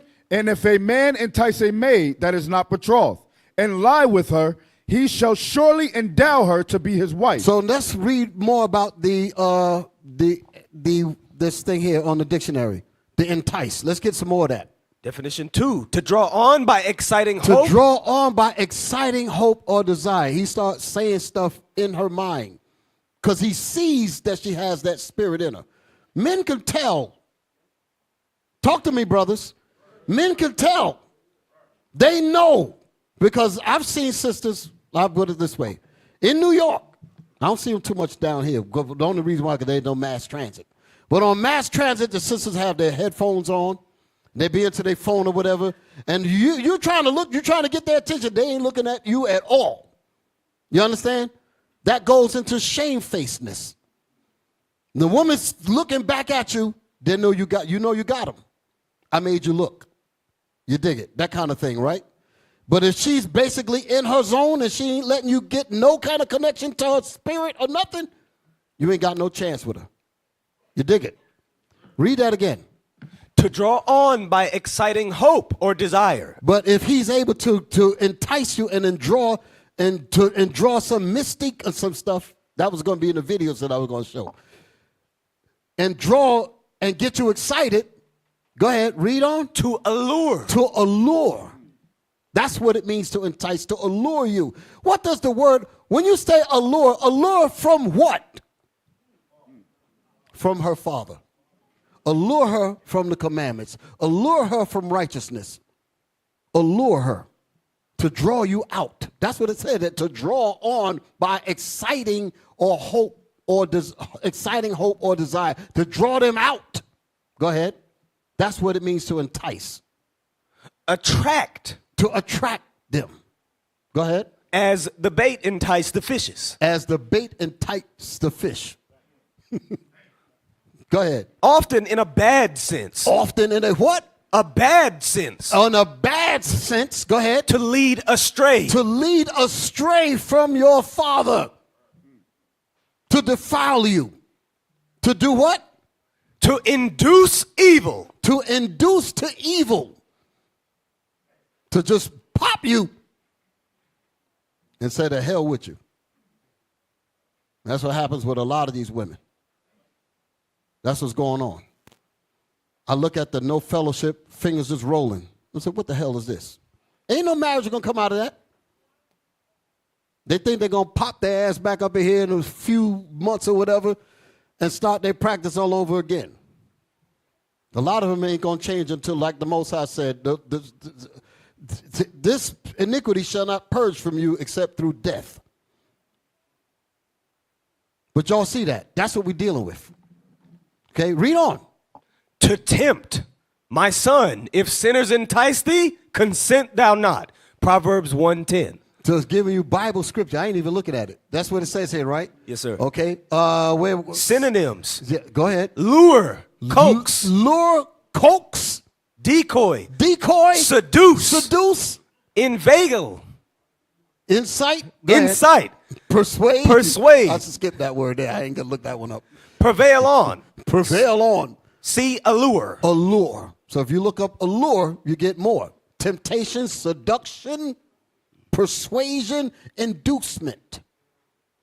You look down there where it says synonyms, number 2. And enticing also, that by which one is enticed. So now, let me give you the Bible. Give me the scripture in James to get a better understanding of entice. To let you know that what we just read in Exodus is what's known to us as a Negro-proof law. Because the Negro did the back door and he didn't do it the proper way. That's the reason why they don't work out. James 1:13, I think it is. James chapter 1 and verse 13. Let no man say when he is tempted, I am tempted of God. Let no man, I'm going to put all woman, let no man or woman, because they both deal with this. Go ahead. Say, when he is tempted, I am tempted of God. I am tempted of God. No, you're not tempted of God. You were taught well. Your fathers taught you well. Your mothers taught you well. The leadership taught you well. You knew better. Go ahead. For God cannot be tempted with evil, neither tempteth he any man. But every man is tempted. Every man and every woman is what? Is tempted when he is drawn away of his own lust. That's what we read in the dictionary. Drawn away, to allure, to draw out, to pull you away. Go ahead. But every man is tempted when he is drawn away of his own lust and enticed. And what? And enticed. And enticed. There's that word again. Enticed. Go ahead. Then, when lust have conceived, when the man popped you, it bringeth forth sin. It bringeth forth sin because the father was not involved. And shame has been brought on him. That's why he's mad as hell. Go ahead. And sin, when it is finished, bringeth forth death. And there's death that comes after that. Your marriages go to hell. Your relationship go to hell. The man turns around and he find out that he's popping 3 other women because you never had him checked out. That's what ended up happening. This is some stuff, ain't it? But the wickedness goes so much further than that. Let's see where I'm at. I think I'm going to stop here. What we just left there, I was going to read one more thing. Read that last piece again. I'm trying to get my thought again. I just had it in my mind. Yes, sir. Verse 14. But every man is tempted when he is drawn away of his own lust and enticed. And he and she is enticed. So that means you've been drawn away from your respect, from your protection. Go back to Exodus. Exodus chapter 22 This and verse. This is the reason why the rest of the verse says what it says here. In verse 16. And if a man entice a maid that is not betrothed and lie with her, he shall surely endow her to be his wife. If her father utterly refuse to give her unto him. Hold it. Whoa. Read that again. If her father utterly refuse to give her unto him. If. So it ain't no guarantee. If. Go ahead. He shall pay money according to the dowry of virgins. He has to pay because he defiled that man's daughter. But you still ain't going to get her. You got to endow. You pay that endowment. but you ain't going to get her. Why? Because you never came to me straight. So you brought shame to my house. You get on the daughter too for being like Dinah, going out there and messing around. And then she get caught up. Same deal. But there's some reasoning behind that thing with Dinah. That's why I said I'm going to talk about that a little further in my next lesson. So I'm going to stop there. I'll just make this point, brothers and sisters.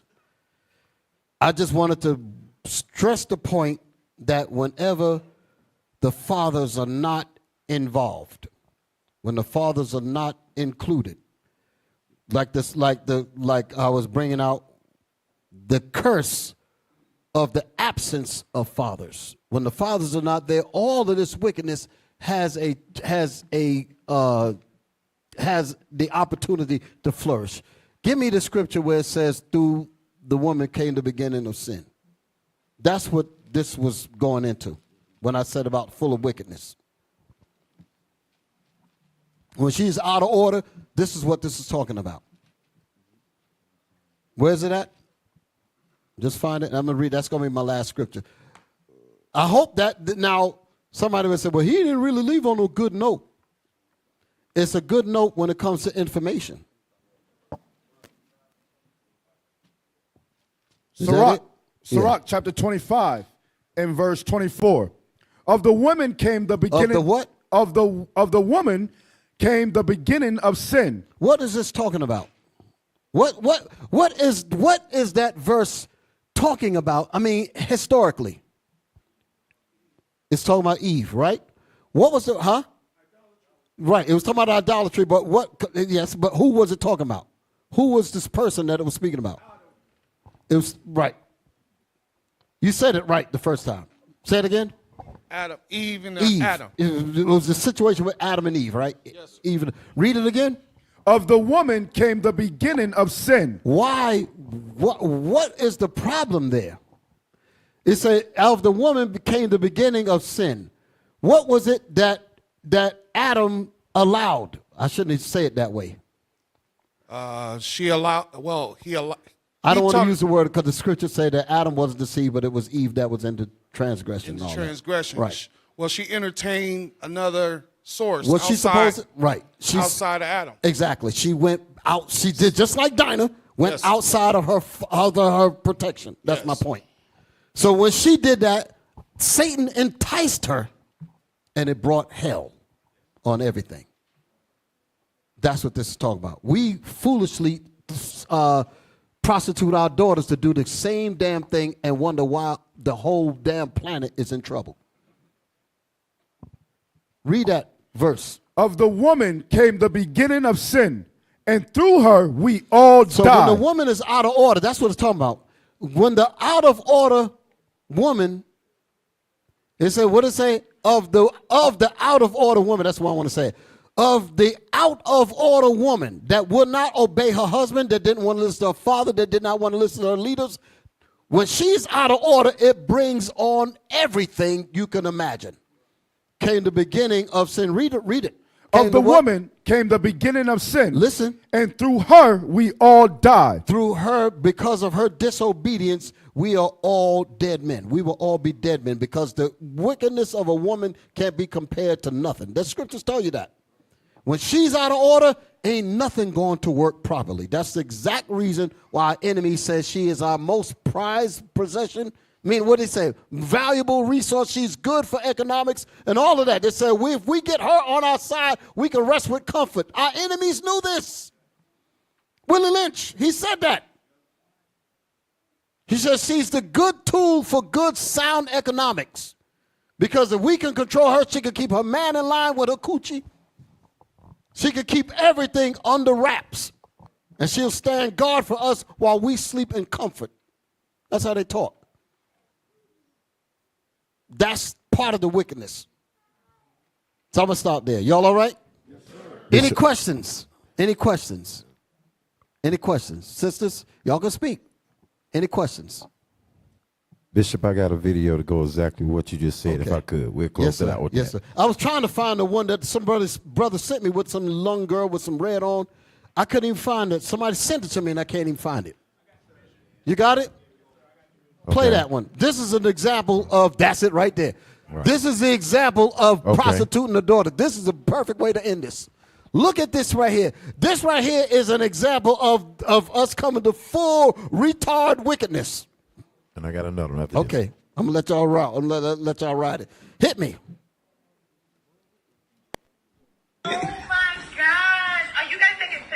No, we're doing a video. She about to do the whole video.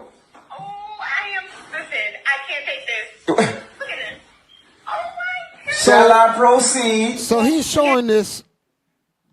Now, I imagine she's going to sing a song, right? Lil' Kim song.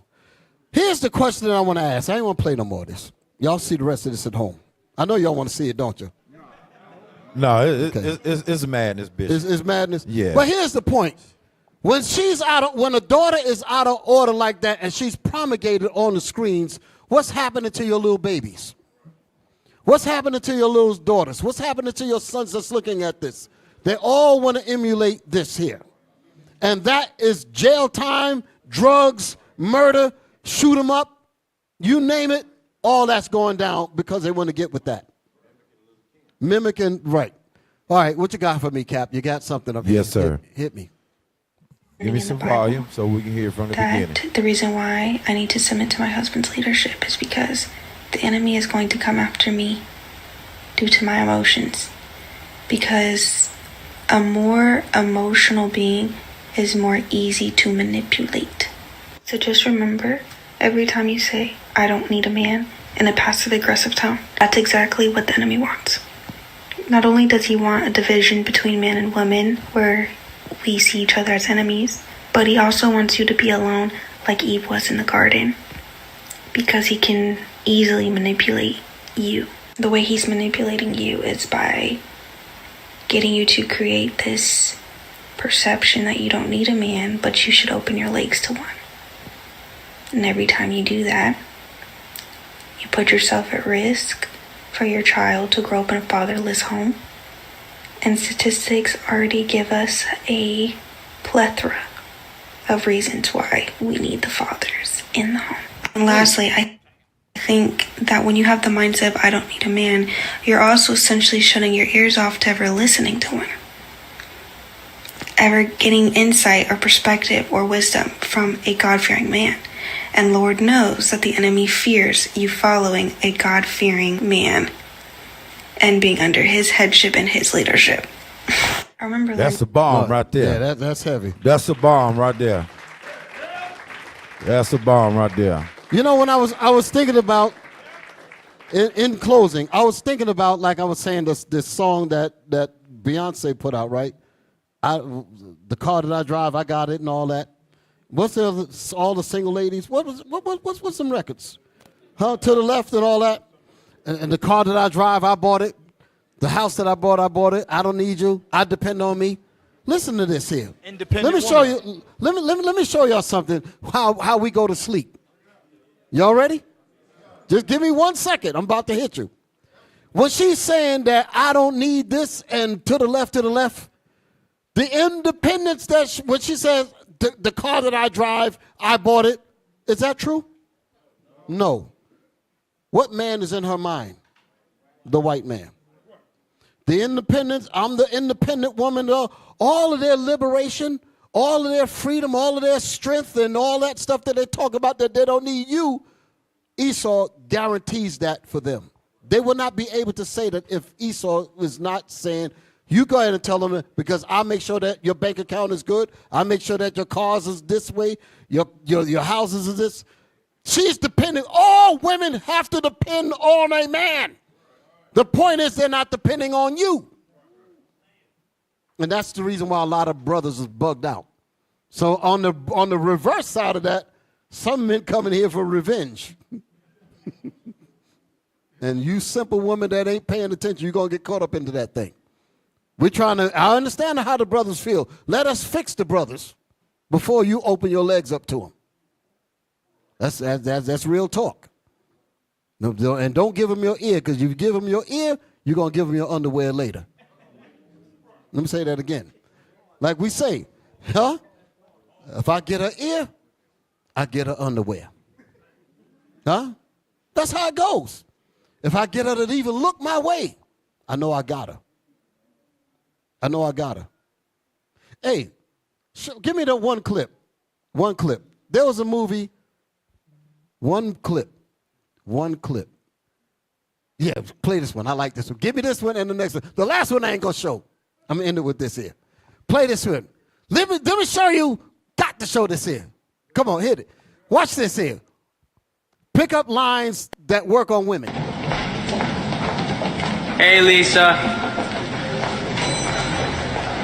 Her name's not Lisa. I know. But if every time I say, hey, Lisa, then eventually she'll come up to me and she'll be like, my name's not Lisa, it's Jennifer, whatever. And I'll do a big apology. And I'll say, I thought you were the Lisa who was mad at me for not calling. And then from then on, Jennifer, or whatever her name is, will think that I dated a girl who looked just like her, who I rejected. She'll develop this unconscious need to win my approval, and from then on, it's cake.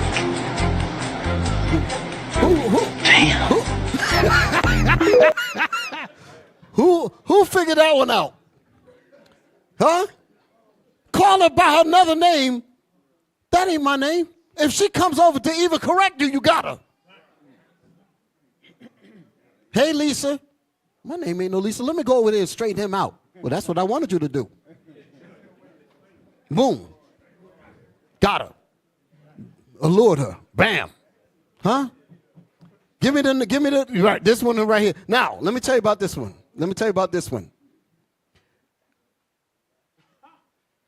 Gotcha, bitch. That good, right? right. Here's another situation. This right here was from a movie that was in the early 80s. This goes way back. Exotic movie. That ain't the clip I got here, but I just want to show you a little piece of something that again shows you how when women are what's the word that we read in the Bible? Laden with lusts and all those kinds of things, men pick up on that shit. Excuse my French. They pick up on that. Here's a crystal clear example. Hit the button.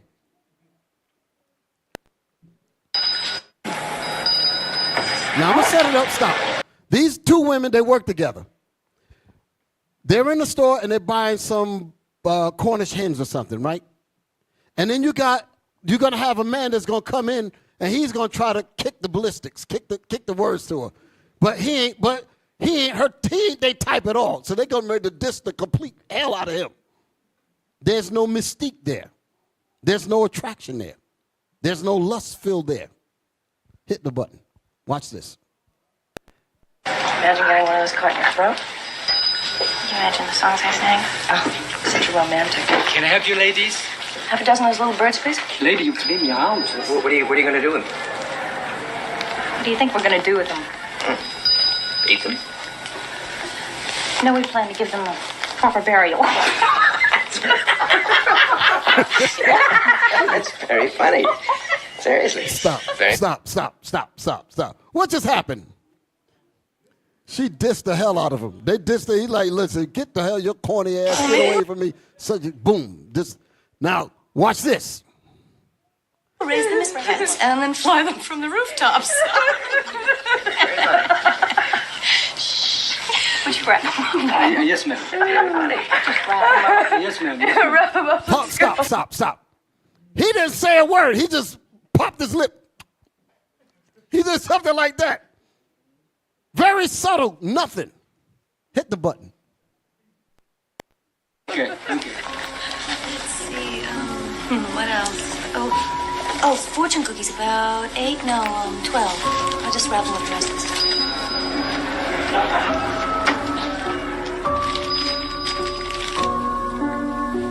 Her mind is on, stop. Her mind is on frizzle, frazzle, mystique. I need to know more about him. Curiosity, the whole nine. Huh? Allured. And he ain't said nothing. He knew she was driven by lust. Men know that stuff. Now, I'm going to tell you about it. I ain't going to play the next one. I'm going to tell you about it. This was huh? I'm going to tell you about it. I can't show it. I can't show it. And the only reason why I say I can't show it, because time is running. I can't show it.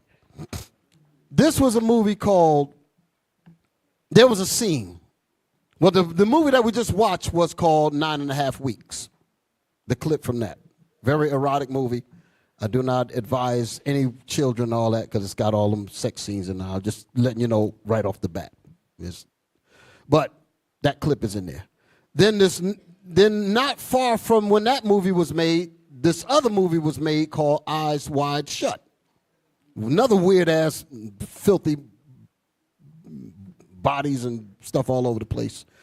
But in the beginning of the movie, you have the couple. The guy was a doctor, and the woman was, I forget what she was.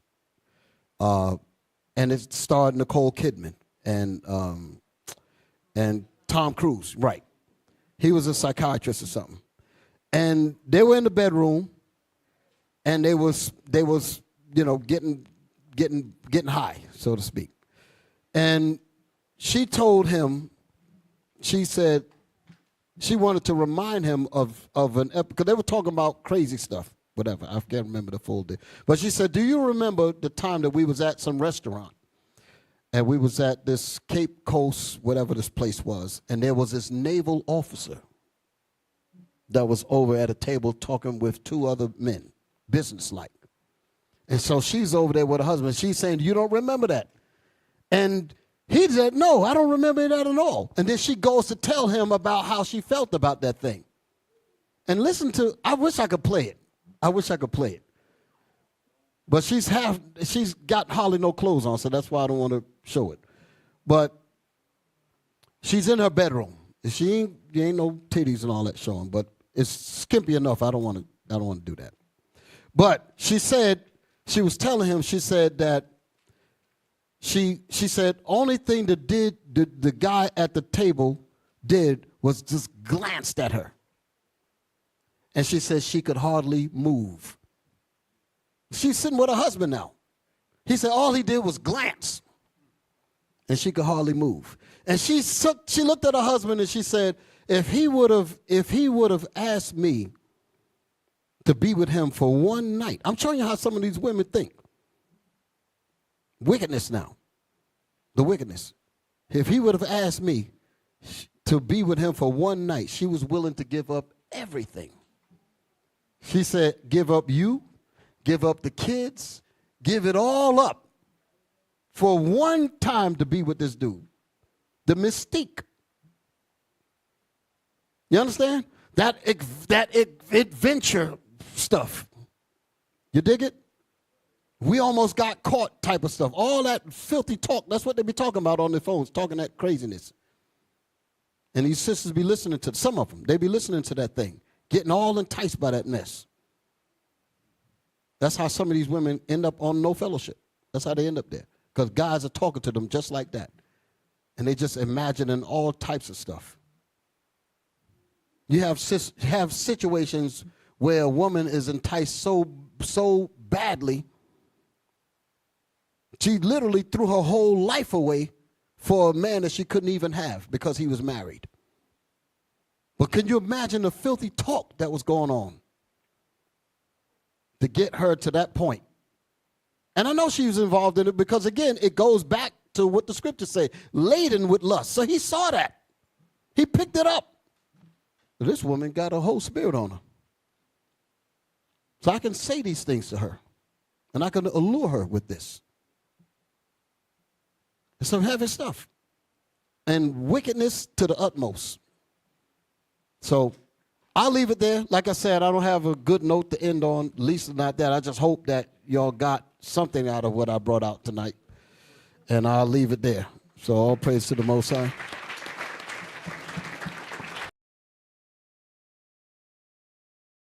What is a nation?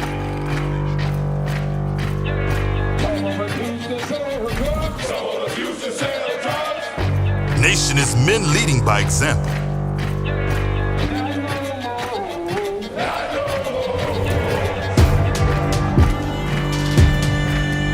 Nation is family.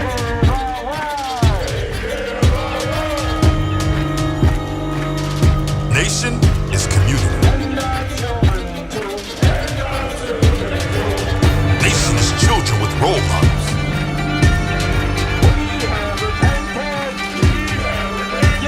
Nation is unity.